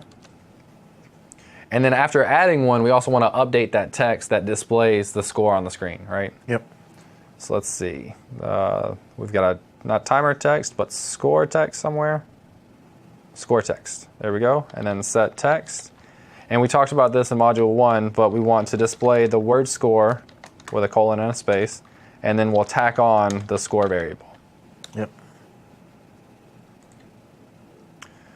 And then also we want to delete or destroy the ball. So after we catch it, we get to keep it, it's destroyed. So we'll do a ball and destroy,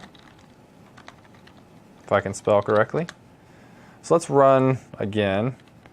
And I catch a ball, I get a point, and I haven't added the logic to create more falling golden balls.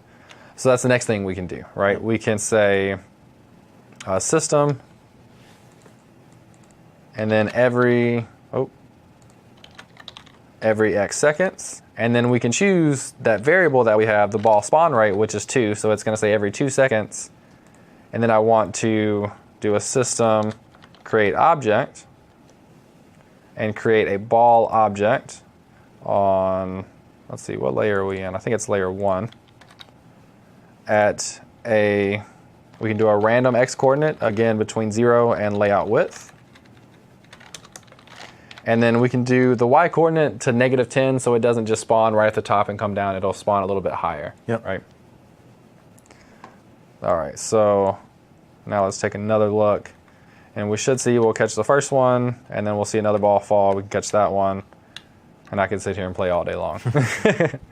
So we haven't added much difficulty yet, right? So what can we add to make this a little more difficult? Well, there are a couple of turrets sitting right there. Maybe they could make themselves useful. Yeah, so these turrets we talked about by design, these should be shooting at our player, right? That's what the turret behavior does for us. So let's go ahead and set that up while our game, we've got infinite golden balls coming down. But let's switch back over to the game. And let's add the logic for the turret behavior. Yep.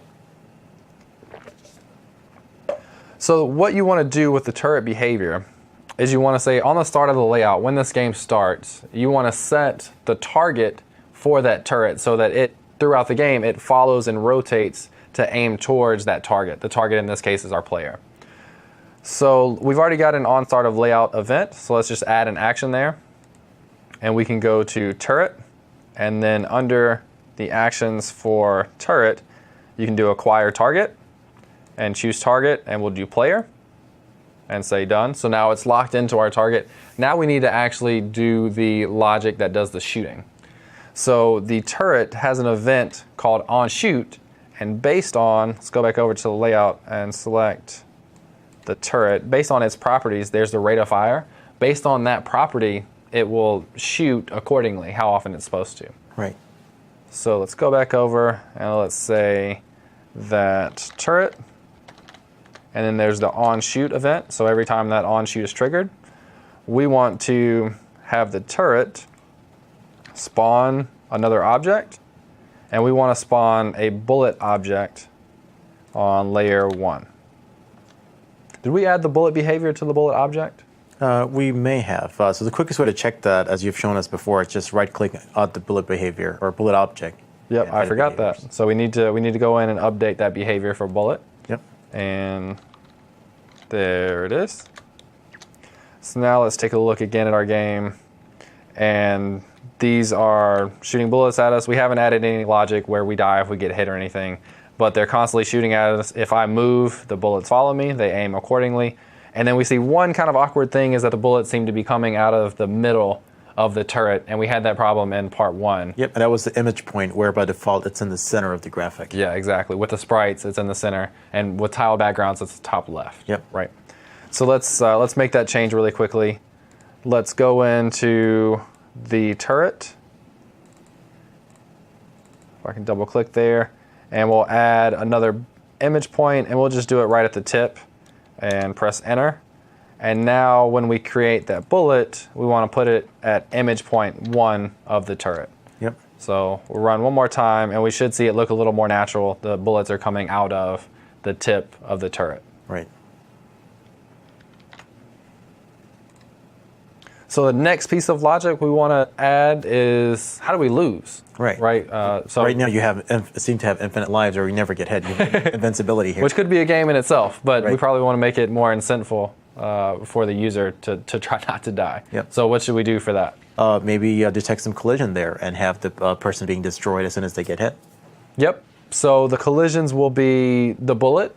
I'm going to do, if you hit the turret also, you're gonna die. And then if the time gets down to 0 or below, then we'll lose as well. And for now, what we'll do is we'll just restart the game. So we could destroy the player, but for now we'll just restart. So let's add those 3 events. So it's player on collision with another object, and one could be a bullet. Okay. And then add event player on collision with turret.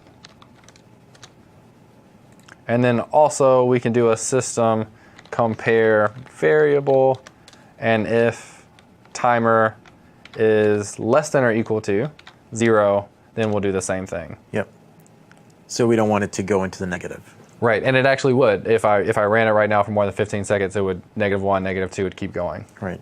And in each one of these, we want to just restart our layout. So we'll come in and we'll add an action, and we'll do a system restart layout. Okay, and then I can actually copy and paste. So if I Control C and then click on the event and then Control V, it'll copy and paste that event down.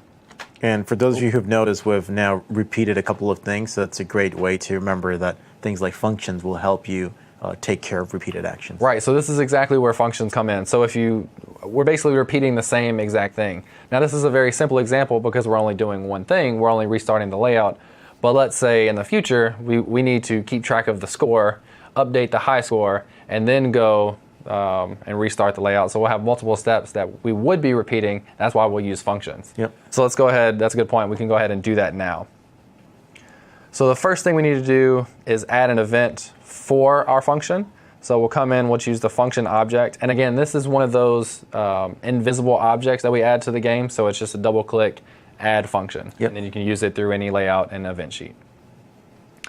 So it'll be on function, and then we'll give it the name of the function, and I'll call it lose event. So this is what we'll call whenever we lose. And I'm going to just copy the system restart and paste it down there. And then instead of calling system restart in each of those 3 different places, we will come in and change that to function and call function, and we'll call the lose event function. Yep. And a great way to replace an existing action is to just double click on it or right click where you have several options to replace. Yep, so I can double click, restart layout, and go back, function, call function, and then type in lose event. Or I could copy this, paste it down, and then delete the restart. Yep. Either way. So you'll get more familiar the more you do it and the more you play around with construct. So now let's take a look. If I just stand here and one of these bullets will hit me, now the game restarts and my score variable restarts as well as my time. And the same thing would happen if I got down to 0 time, or if I came over and hit the turret, I lose as well. So I think that's all the logic we need to add for now to take advantage of the function. So now let's move over to additional layouts. So we've only got one screen here, but typically in a game, you'll have basically a start screen, a game screen that we already have, and then an end screen, and then I'll actually add an about page as well. So these are the different layouts that we'll add to our game to make it a little more compelling, right? Yep. And so some questions you might ask yourself: do you want a home screen? Do you want an about page? Do you want extra levels? So you could have level 1, level 2, level 3, and kind of go between them. Very popular model for different games. The basic idea that we'll do here is to have a home screen, a game screen, an end screen, and then an about page. Once we create additional layouts, you can either create another corresponding event sheet that goes with it, or you can reuse an older event sheet, but we'll just create new event sheets with each layout that we create. Yep. So again, we want to start at the home screen, which is shown on the screen right now. Press play, go to game, lose, you go to the end screen, and then you can either restart the game or go back home. Pretty straightforward. And then from the start screen, you also have a button for about. So let's go ahead and start to add those. And I think I've still got my game running. Let me close that out. There we go. So to add a layout, you can come over to the Projects tab, right-click Layouts, and Add Layout. And we want to add a corresponding event sheet also, the logic for that, that layout. So I'll call this Start Layout. Actually, made one mistake. Let me undo that. And again, this is just Control Z. Since I already have the look and feel of this game layout, I want to replicate that look and feel. So instead of creating a new layout from scratch, I'm just going to replicate or duplicate that game layout and call it Start Layout. And then open up Start Layout and zoom out a little bit, if I can.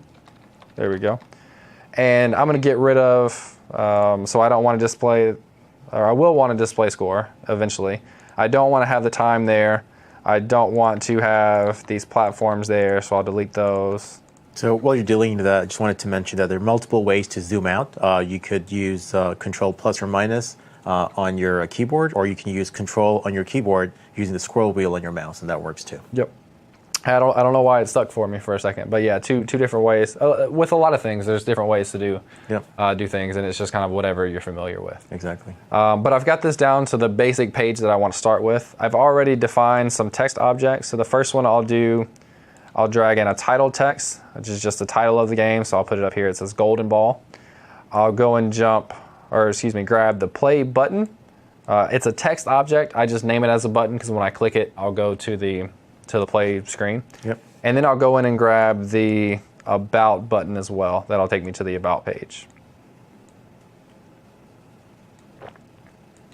So that's a basic layout for our start page.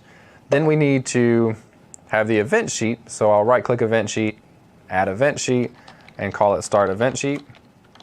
Now just to make sure that these two are connected, if you select the start layout, you can go in and change the corresponding event sheet to the start event sheet. Yep. Pretty straightforward. So by default, when you create a new layout, it generates an event sheet and attaches it to it. But as you've seen right now, we can create them individually and manually reattach them. Yep, exactly. So let me X those out, and then I'm going to go in and I'm going to duplicate the start layout for the end layout. And let me open that up. And the end layout will still display the high score. So I'll leave that score there. Zoom in a couple more. I can get rid of the About button, and then I can leave the golden ball title there, but I'll delete the Play button, and I'll add a, what did I call them? A Restart button. Let's see what I called them. I've got a Home button that'll take me back home, and then I can actually just reuse the Play button that I've already created. Yep. So I'll go and grab the Play button, and then I can go in and add the logic for that navigation. And actually, I'll go ahead and do that. So I'll create an event sheet, add event sheet, and do end event sheet. All right.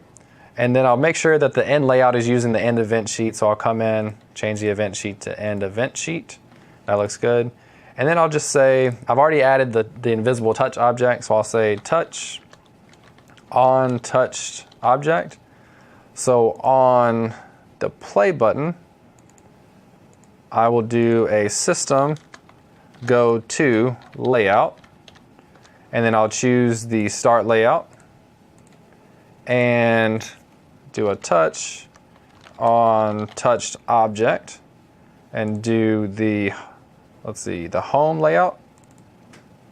I will, oh, I got these a little mixed up. The home button will take me, that'll take me to the start screen. And then the Play button will take me back to the game page. That's right. And just by looking at these actions, you can see that Construct 2 makes it super easy to go back and change things around when you need to. Right, yeah, so you can go back and change anything, just kind of double click, open it, and change some of the parameters or change it completely around. Right. Even the naming of everything. For example, you have something called Play button, you have something called Home button. It lets you see what you're actually building. By default, it gives you some names where you could actually leave it with the default names, but because you've renamed everything, it's easy to point out which ones have specific functionalities. Exactly. Yeah, very, very, very straightforward. They try to be very descriptive with their names, and so they're pretty easy to guess what they do. Yep. Right. Let me go back and open up the start event sheet, and let's do the same thing here that we just did. So we want to do the touch on touch object. And then when we touch the Play button, we can go to the game. And then now we need to go in and we'll duplicate the start screen and call it About layout. And we can come in and add an event sheet for About. And then make sure that this About layout, again, is using the About event sheet. And now let's go in and edit the About layout here. So we don't need the About button, obviously, because this is the About page. We can take off the score and we'll replace that with the Home button. Let's drag that in. And then I've got, instead of the Play button, I've got a description. And it's called About text. And so this just says collect as many golden balls as 30 seconds as possible and tells you about the game. And then I'll come in and I'll add a couple of buttons to go to my Twitter. So I'll add that in there, and then my blog as well. Right, and that's one thing to notice here, that you can actually add links to actual websites or any URL. And this reminds you that Construct 2 is running within either a browser or a browser platform, but it always has access to a browser to get on the internet. So if you're running on any device or a computer, you can add these links to your website. Exactly, and the object that we need to do that is the browser object that I've already added in here. Yep, and that's one of those invisible objects you mentioned. Yeah, another invisible object, exactly. So in the About event sheet, we want to set the logic, the navigation for those three buttons, the Home, Twitter, and Blog, right? Yep. So we'll do the touch, and on touched object, we'll do the Home button, and we will go to the Start page. And then now, when we touch the Twitter, on touch object, when we do the Twitter text, we'll use the browser, and we'll do go to URL. Yep. And then we just type in a URL here. So it'll be www.twitter.com/j, jQuick_width. That look good? Yep, looks good. Okay, and then we'll do basically the same thing or a similar thing for the blog. So when we touch the blog text, we can do a browser, a go to,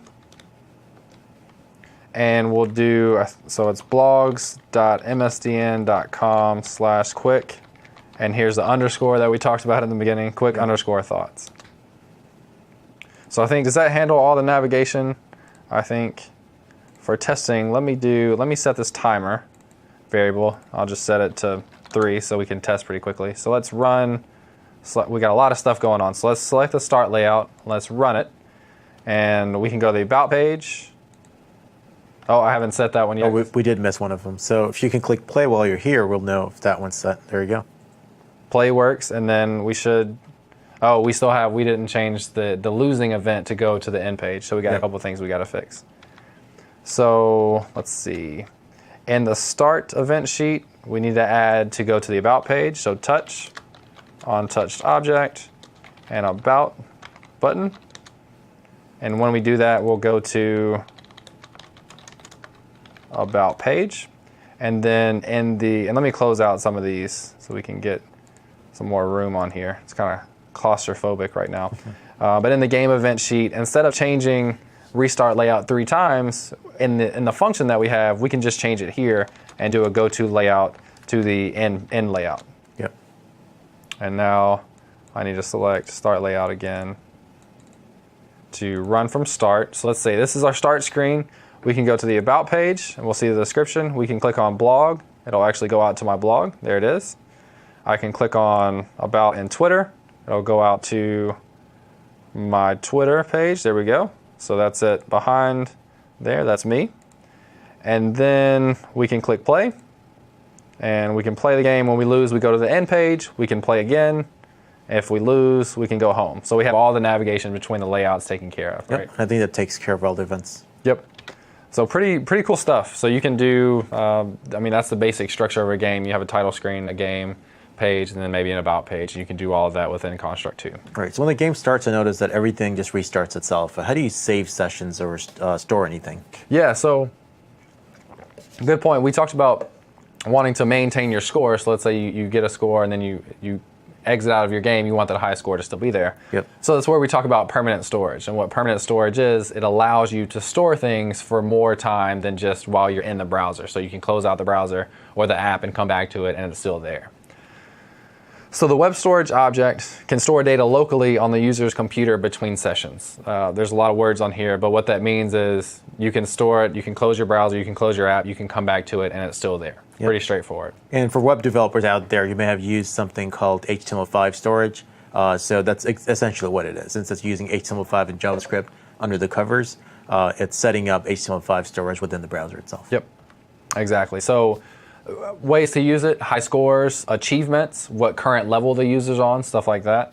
How does it work? If you're a programmer, you're probably familiar with a dictionary with key value pairs. You basically store a name and then a value. So a name is high score, and then the value is whatever value you give it, right? Yep. The basic idea here to use this is to check to see if a given key exists. If it does, use it. If it doesn't, then create it so it's initialized. Right. And I think, all right, so let's go ahead and do that. So I've already added the web storage object. Again, one of those invisible objects that come in really handy. And let's go to the start event sheet. And let's say on the start of the layout, so on start, under system first, system on start of layout. Let's add, and this is the first time we'll do this, let's add a sub event, just another event underneath that first event. And we'll do web storage, and we'll say local key exists. We'll check to see if local key exists, and we'll do NVA high score. And then if it exists, we want to, we want to go in and set the score text that we're using, because we still have that score text there. We want to set the score text, its text, to not score, but high score. Right. And it's important to note that you just added a sub-event, which is different from adding a separate event. So if you look at the way it's indented, 4 is indented underneath 3. Exactly, and that's exactly how it would be in programming. You indent according to whichever function you're in or something like that. Yep.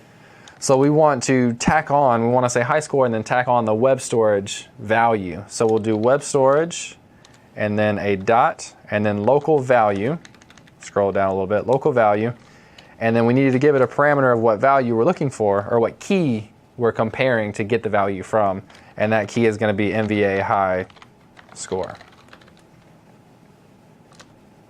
That look right? So now, what if it doesn't exist? We have if it exists. What if it doesn't?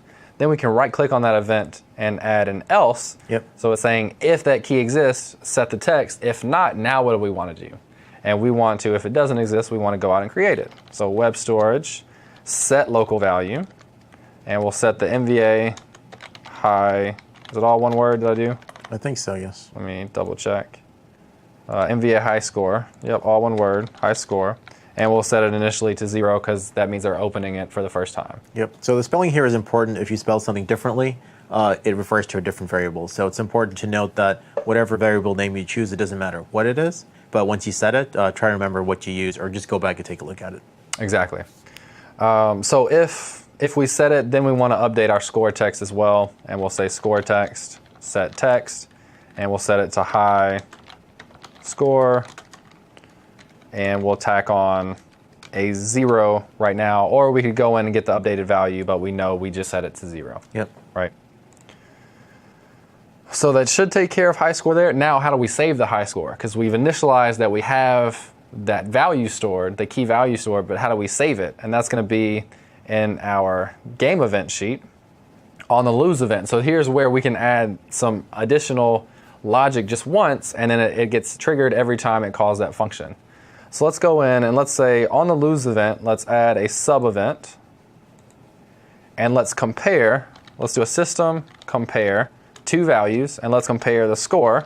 If score, current score in the game, is greater than the web storage dot local value, and then we'll give it the key MVA high score. So we're saying if our current score is greater than the stored score.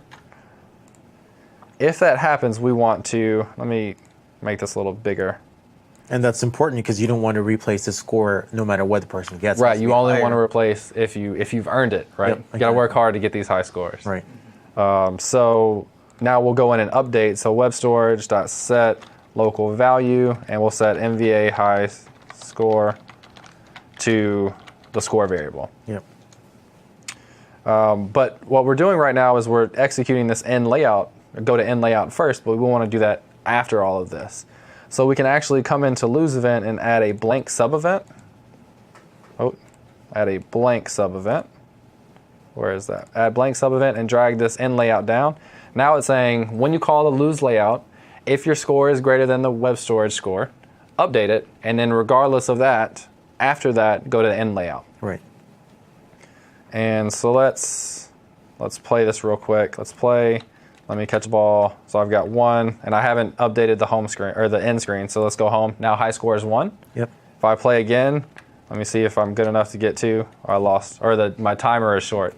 But I go home. My high score is still there. I could close out the browser and come back. It's still there. Yep. Which is what we want. And that's an important key thing to learn when you're working on web browser storage. It's attached to the browser itself. So let's say you go to someone else's computer and you launch the same thing in the same browser or in a different browser, so to speak. You'll notice that this high score is no longer there. So again, it's attached to the browser instance on a specific. Right, but when we talk about games and apps, it'll be confined. You can't take that app and open it up on a different browser. You'll be good. Right, exactly. On the game. Yep.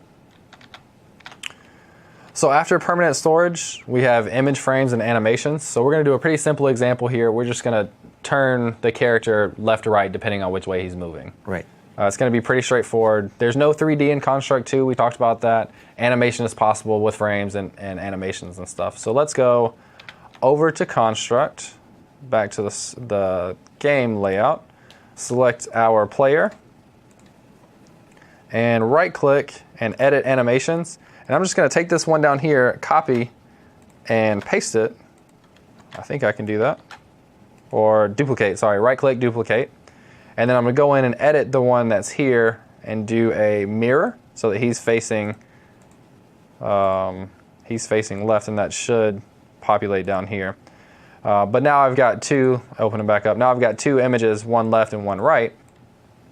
And very simply, since I have the keyboard input, the keyboard object already added, in the game event sheet, I can say, if I touch the keyboard and on key pressed, if I press the left arrow, okay, done, then I can do player set frame, and I'll set frame. Which one was facing left? I believe it was 0. Okay, so 0 is facing left, and then I'll do the similar thing for keyboard on key press, and then choose right. Yep.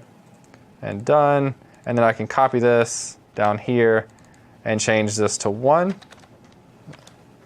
And now let's run one more time.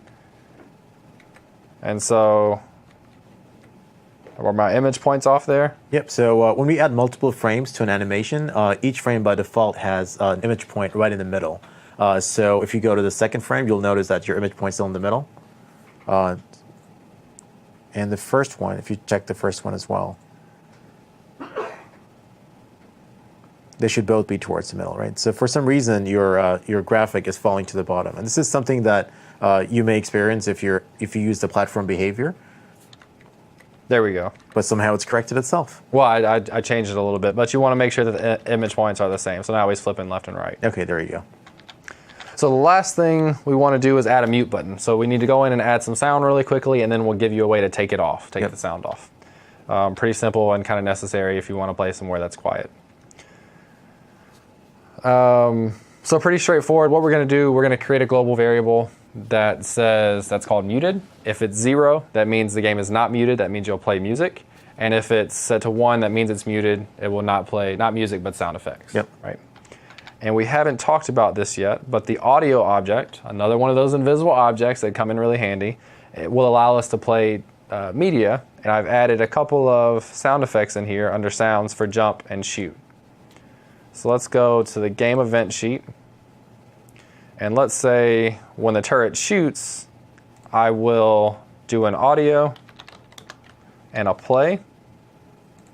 And I'll play the shoot, and I'll do not looping. And the volume 0, that just means that's the standard volume. Yep. And now we unplugged over here. Let me make sure my audio's up. Now we should be able to hear, we got some audio. So now every time we shoot, we should hear that shooting sound. Try that again. So play, and so we can hear that pss, pss, pss of the shooting. I hear that. Yep. So now instead of doing that, instead of forcing it to play every time, and I have one for jump as well, but this will be enough. Let's go into the... so we can add a mute button maybe to the page and have the user control that? Yep, so the start layout, we will go in and grab a mute button text, and it will sit down here.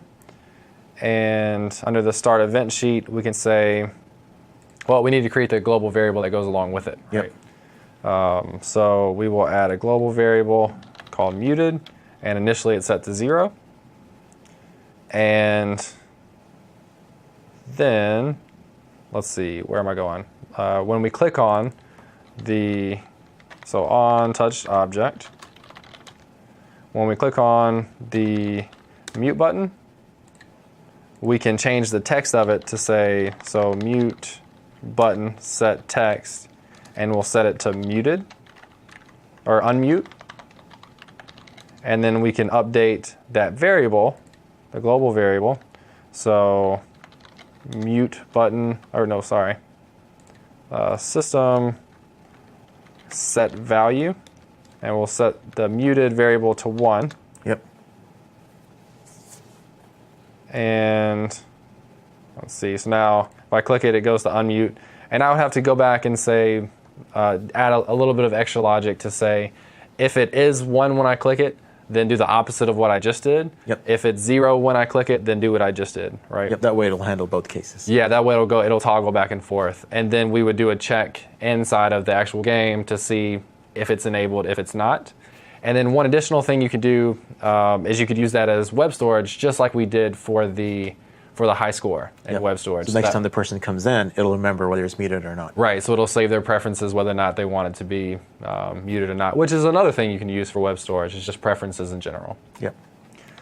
So the finished example of Golden Ball you can find on the Windows 8 and Windows Phone Store. I've got a bit.ly link here. It's pretty straightforward. W8 Golden Ball or WP8 Golden Ball. I encourage you to check it out, download it. You can compare to what you work on at home. Yep. And that's it for part 2. So we did the Golden Ball demo. We walked through a bunch of extra features, behaviors, objects, stuff like that. And I think we're going to take another 10-minute break and come back in a few minutes and get ready for Module 3. Yep, and once you download the game, see if you can beat your high scores and just tweet it to James. Yeah, sure. Yeah, let me know how you guys are doing on the high scores. We'll see you after the break. Yep.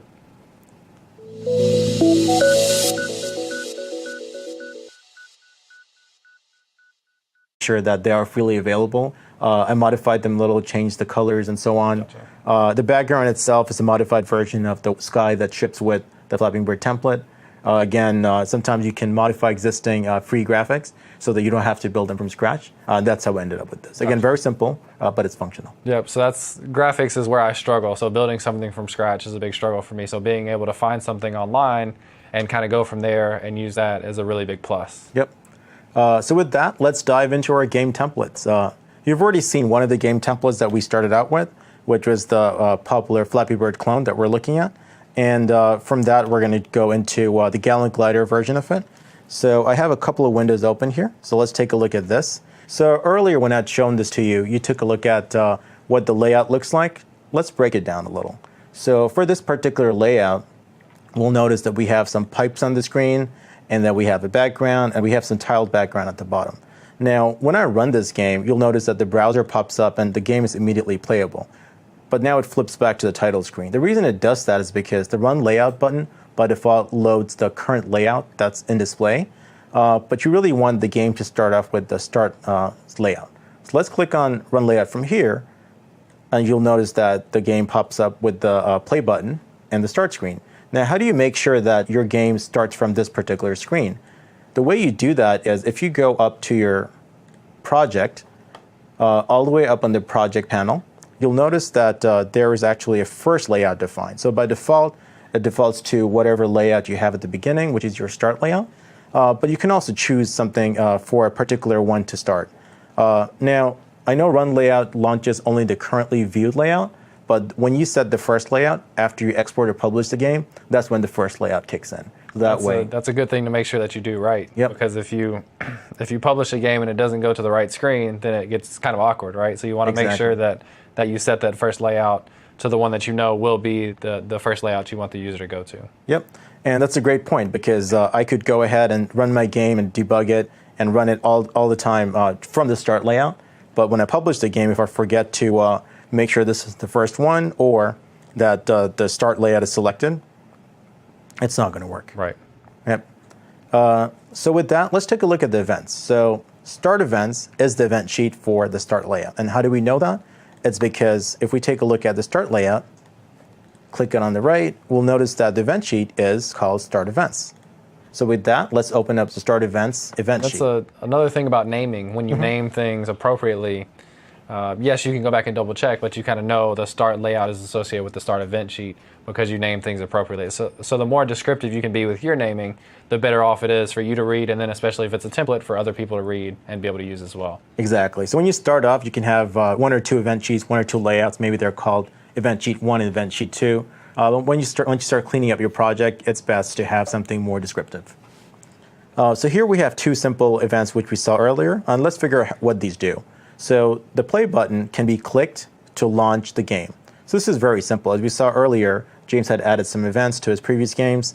To add button play, you would normally go to add event, and you'll note that there's some buttons that are already added here. And if I clicked on that, that would have multiple conditions. And here you see an on-clicked event, and you'll notice for the most part, what you see in the event sheet is actually being displayed in the list of things you can click on as well. So if I select on-click, this one appears to be similar to that. So as we go through some of the other examples, you'll notice that what you select from is different from what you're seeing visibly. That's because there's multiple conditions, there's parameters, things you can add in, and the final result looks a little different. And we'll get into a little bit more detail. But let's look at how this system go-to game was added. So as we learned in the previous example, if you click add action, you can choose this intangible object called system, where you can add abstract things like that are not attached to a particular game object. And here we can do go to. And you'll notice there's multiple go to options. There's one that says go to layout, where you can select from a list of layouts. One is go to layout by name, where you have to explicitly type in the layout name. And finally, you can have go to next or previous layout. So let's focus on the first two. So if you do go to layout and click next, you'll notice that I can choose from start or game. In this case, I can choose game, and I'm done. It looks identical to what I have up there. What if I had chosen the other one? So let's say I replace this action, and I choose system, and I say go to, and I choose layout by name. So now I'm provided with this double quotes where I have to type in game. So both of these will work. In one case, you have to remember what the correct name is and type it. And the other one, you can just select it from the list. I prefer selecting it from the list, but again, both examples work. Yeah, you're more prone to typing errors when you have to manually type in the name versus just choosing from a list. So I would recommend going by the list that they give you. Yep. So now we have a duplicate of this, obviously showing this as an example. You can undo by clicking Control-Z on the keyboard. There's also up here, if I can draw a little circle, an undo and redo button on the top. That also helps you go back and forth. So I'm just going to hit undo on my keyboard by hitting Control-Z, and you notice that it's slowly disappearing. So now let's take a look at the second button there. Again, it's very similar. I've just showed you how to click on unclicked and add that as an event. In this case, the browser object is very similar to how James had added links to the Twitter page and the other web page as well. So again, I won't go through this particular step again. I'll jump right into the game events. So this may look a little intimidating at the beginning, but one thing you'll notice is that some of these have large bold text, which I'm going to collapse. So these are called groups. So the way these groups are set in each of these templates is they're organized so that things are logically grouped together, and you can easily collapse and expand them. So they don't affect the actual performance and functionality of the game, but it's a great way to figure out how these templates work. And this goes back to the readability for people who are going to use something that you create later on, or maybe you create it and then you go back later and look at what you did and maybe you get a little confused. The more organized the first action happens, the second one happens after that. To add a sub-event, as we've seen earlier, we can right-click on any of the existing conditions and add sub-events or add another condition. And again, as we mentioned earlier, this is akin to having multiple if-else logic blocks. So when you pick apart one of these templates, take a look at how these are done. This one is very simple. It's only got two simple events. But the Game Events tab over here shows you a series of events. So as we go deeper into this particular template, we're going to find out how it all works. So with that, let's take a look at what the next item is on the list. Next, to figure out how to edit the existing events that are already there. So let's say we open up a template. There's a whole bunch of events that are there. You want to figure out how you can replace something without having to redo it.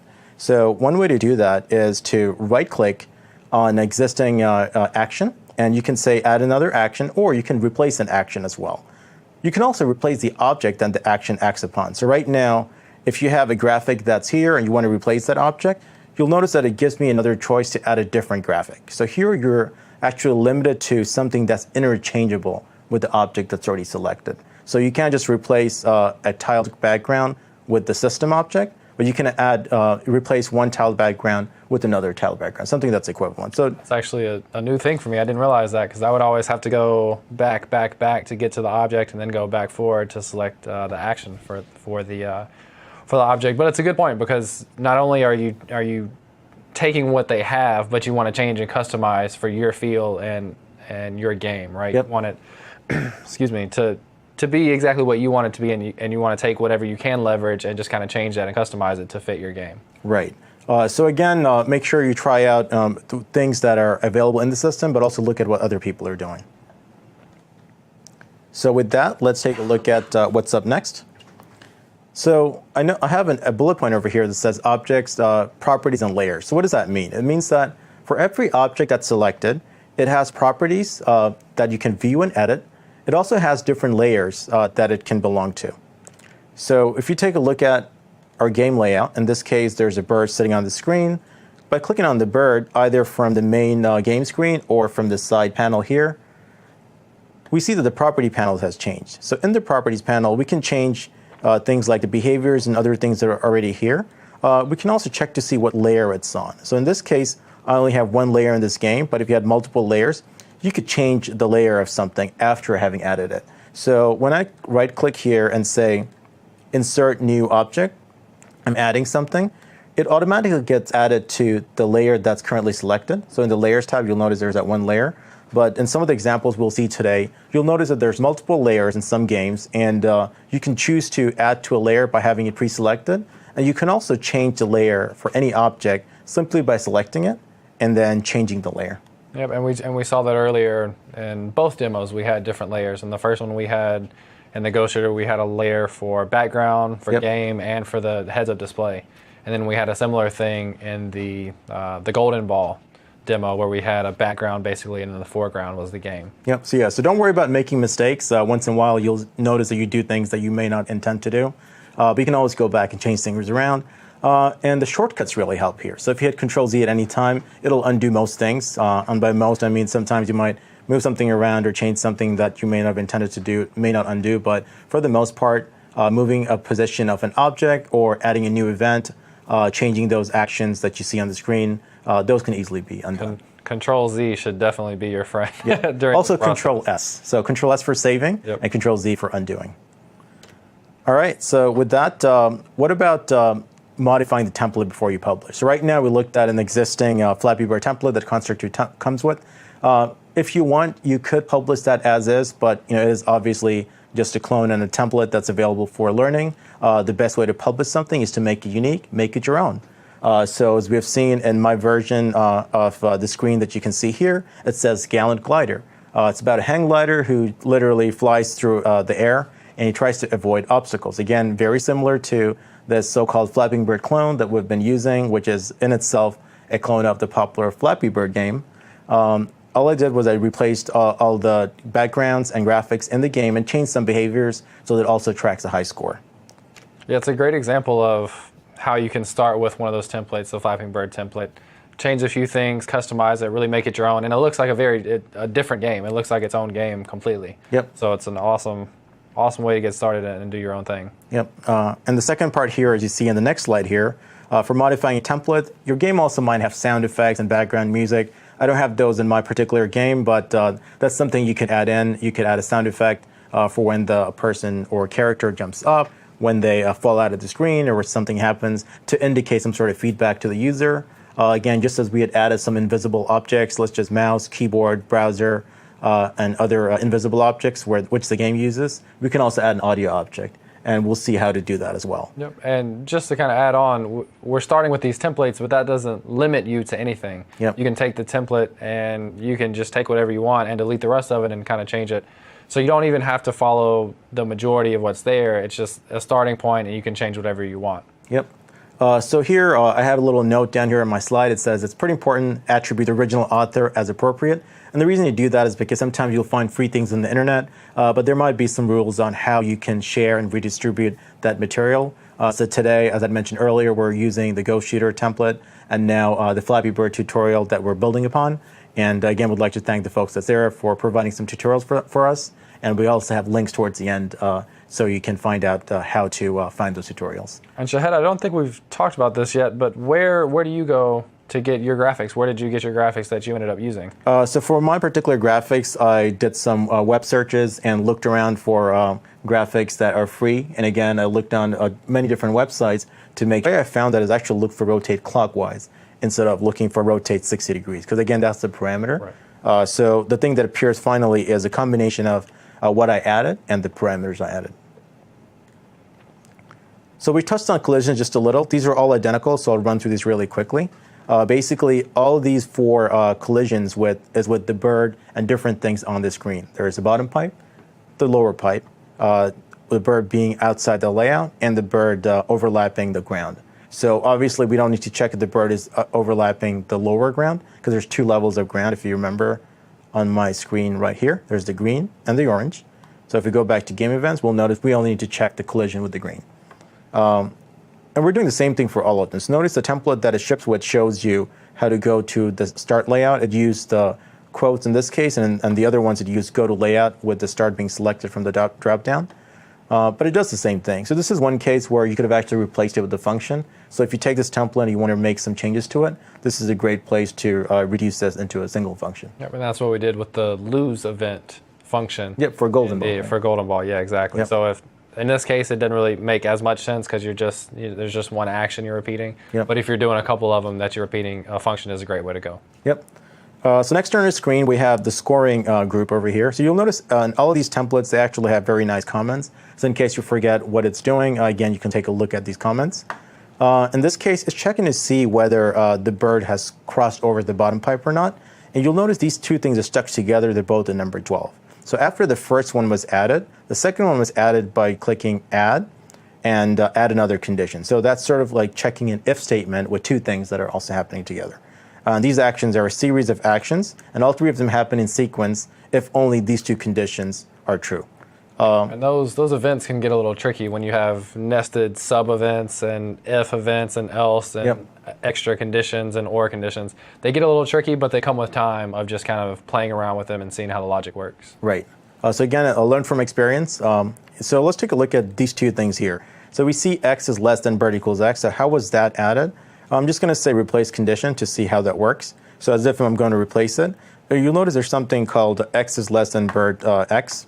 So in this case, bottom pipe is the main object. So if I select bottom pipe, and if I start typing in compare, and why do I do that? That's because compare is used for comparing variables to see either greater than, equals to, or less than. And there's less than or equal to symbol clues me in that this is a compare condition. So if I type compare, there's so many different things here.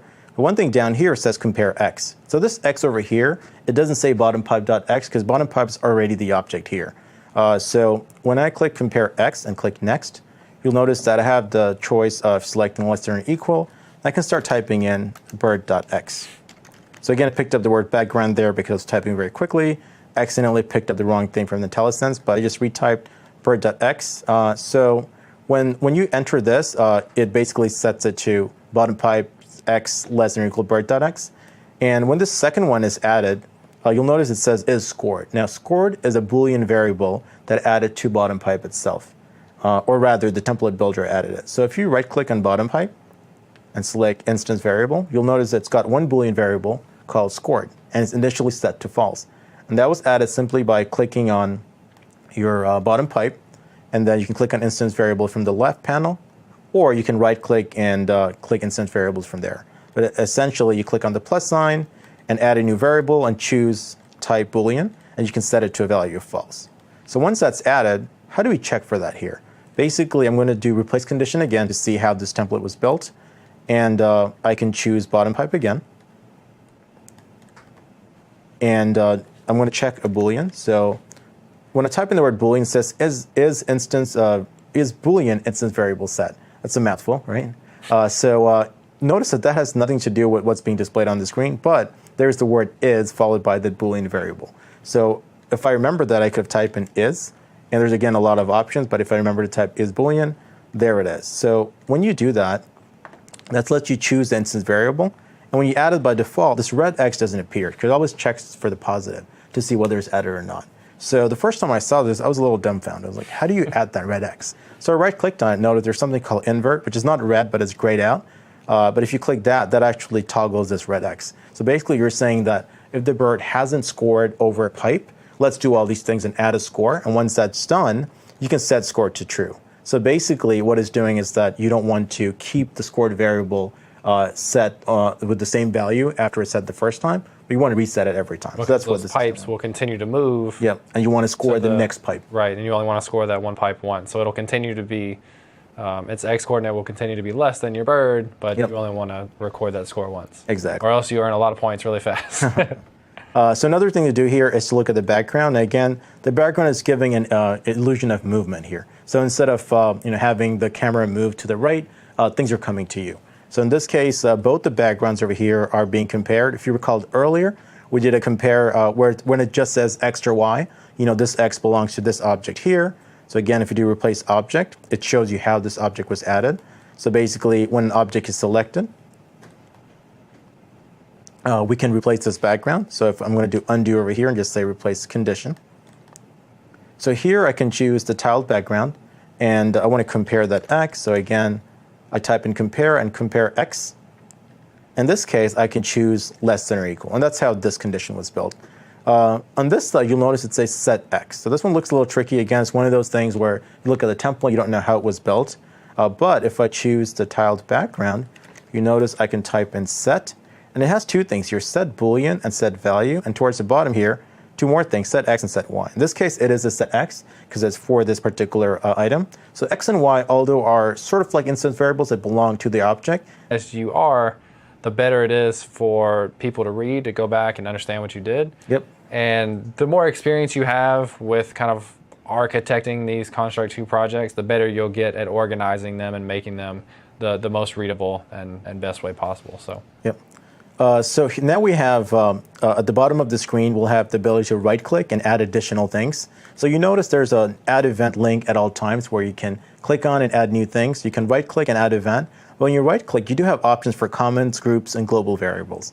Now, these are this is the way the groups are added. If you click Add Group, and I can say my group of things, or whatever else you want to call it, and click OK, and that adds a group. And if you add an event within that,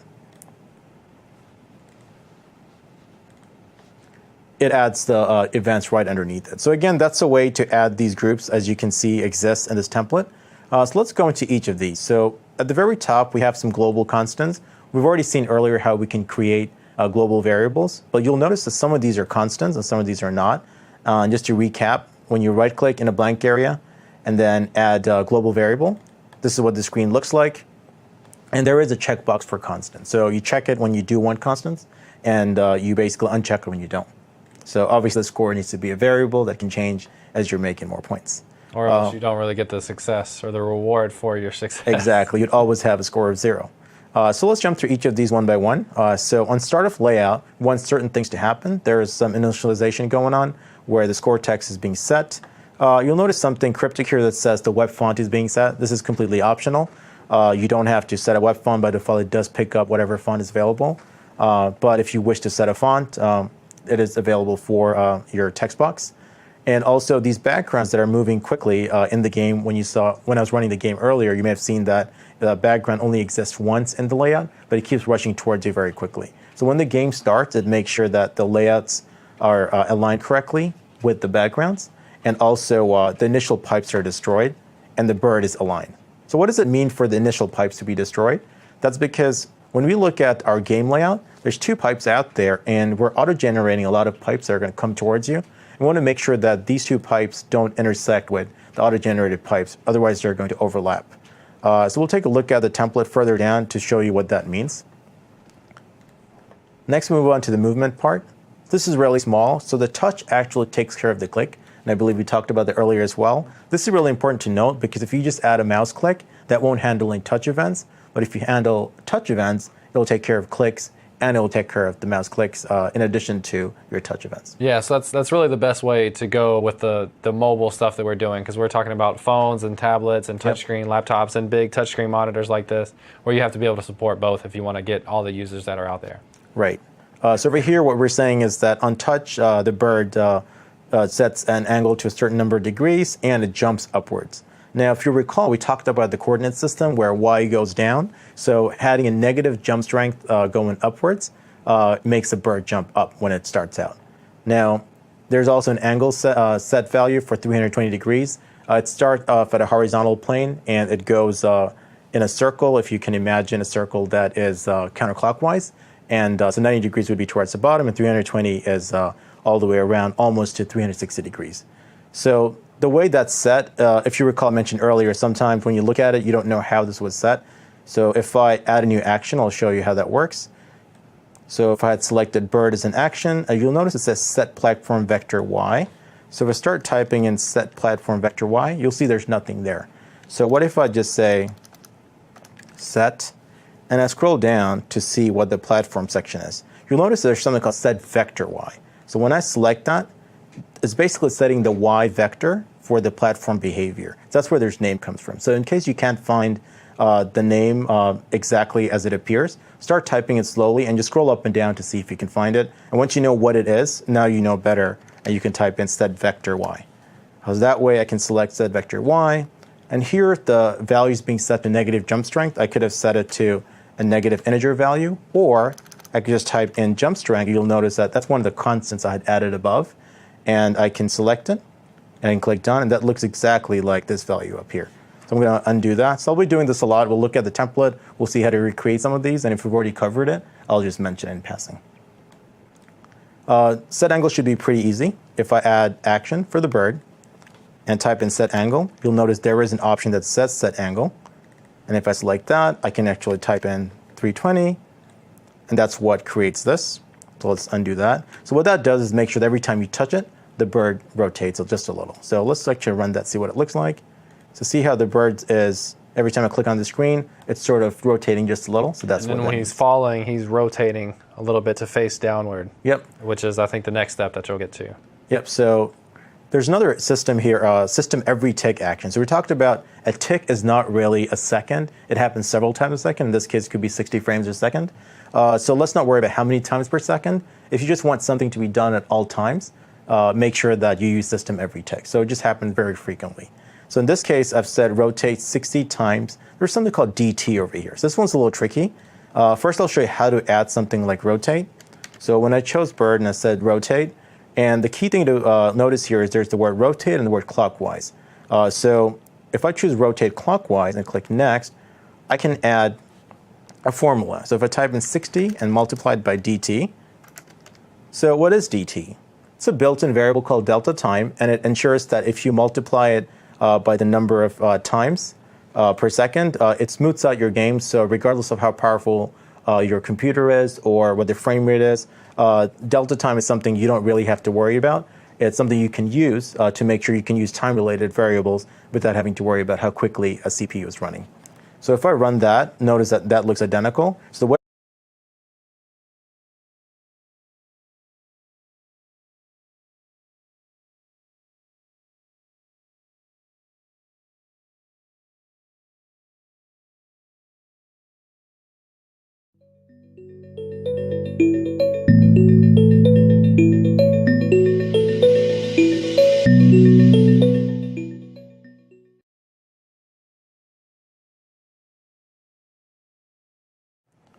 Hello again, welcome back to Developing Games with Construct 2. I'm Shahed. And James. So we're going to continue with Module 3 out of the 4 modules. In this particular module, we're going to talk about exploring Construct 2 templates. Now, as you've seen earlier, Construct 2 comes with a lot of different templates. When you start the software, you can click on Project or File New and start off with a new project. And every time you start a new project, you'll be able to select an existing template, or you can start creating something from scratch. So let's take a look at the next slide here. We're going to talk about inspecting and modifying a template. So we'll start off with inspecting the existing templates that exist, and also we'll look at how we can modify these templates. A good way to modify them is to take a look at what's being done and see if you can reverse engineer the different parts that are already in there. And maybe you can take your experience and learn about how you can add new things to the game. So we're going to open up Construct 2 here. So if we take a look at our desktop,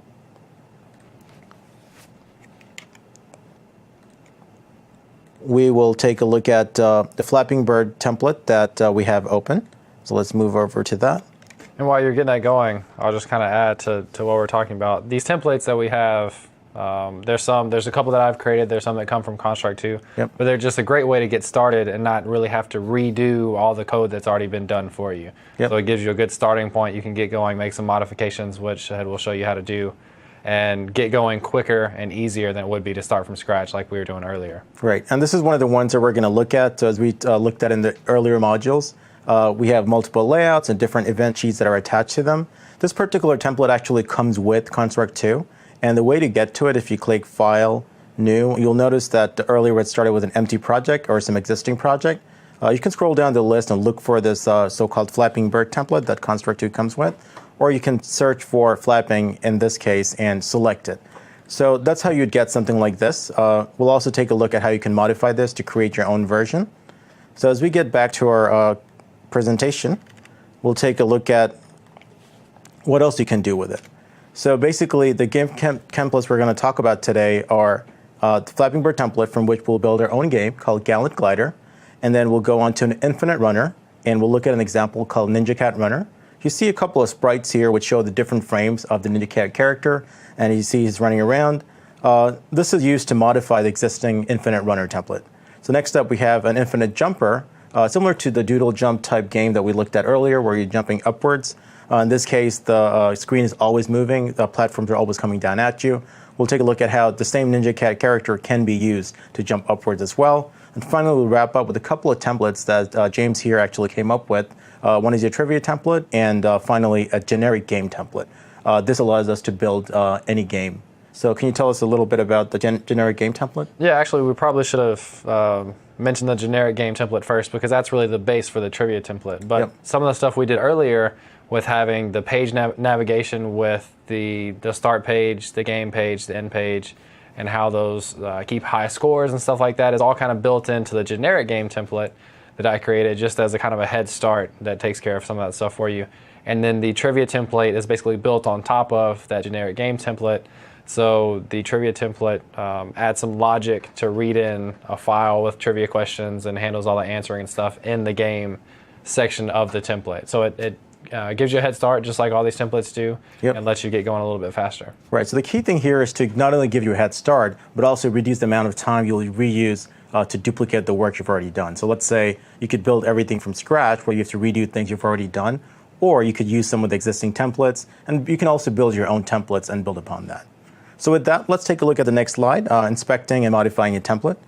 So here, I talk about inspecting a template. So what are the two things we're going to look at? So earlier we talked about our layouts being the screens that are part of the game, and the event sheets that are part of the behavior and logic of the game.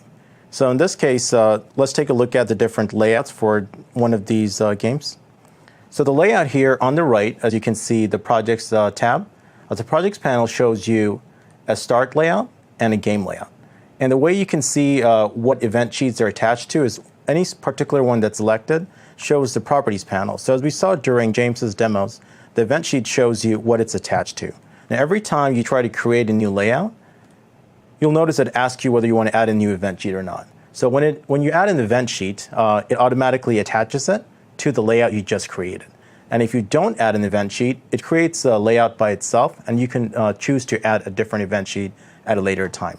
And one thing we did a little differently earlier was, instead of just creating a new layout, I was duplicating an existing layout. So it actually didn't ask me if I wanted an event sheet. I had to go in manually and do that, which is why what we did earlier seems a little different than what you're doing now. Yep, and again, there's many ways of doing things in Construct 2. Choose to do what you think is best for you, and do take a look at what others have done, so that way you can figure out whether it's easier for you or not. So on to the event sheets. The event sheets that we see over here for this template, you can see that there's the first column, the second column, the third column. We touched on these before, where the first column shows the object on which the event is acting on. The second one shows the actual event that occurs. And finally, we have the action that we can add. So one thing to recognize here is that an add action link appears under the existing actions. That means that when an action is added to a condition, you can add additional actions to it. So when this condition is true, these actions happen in sequence. So if I add another action here, after the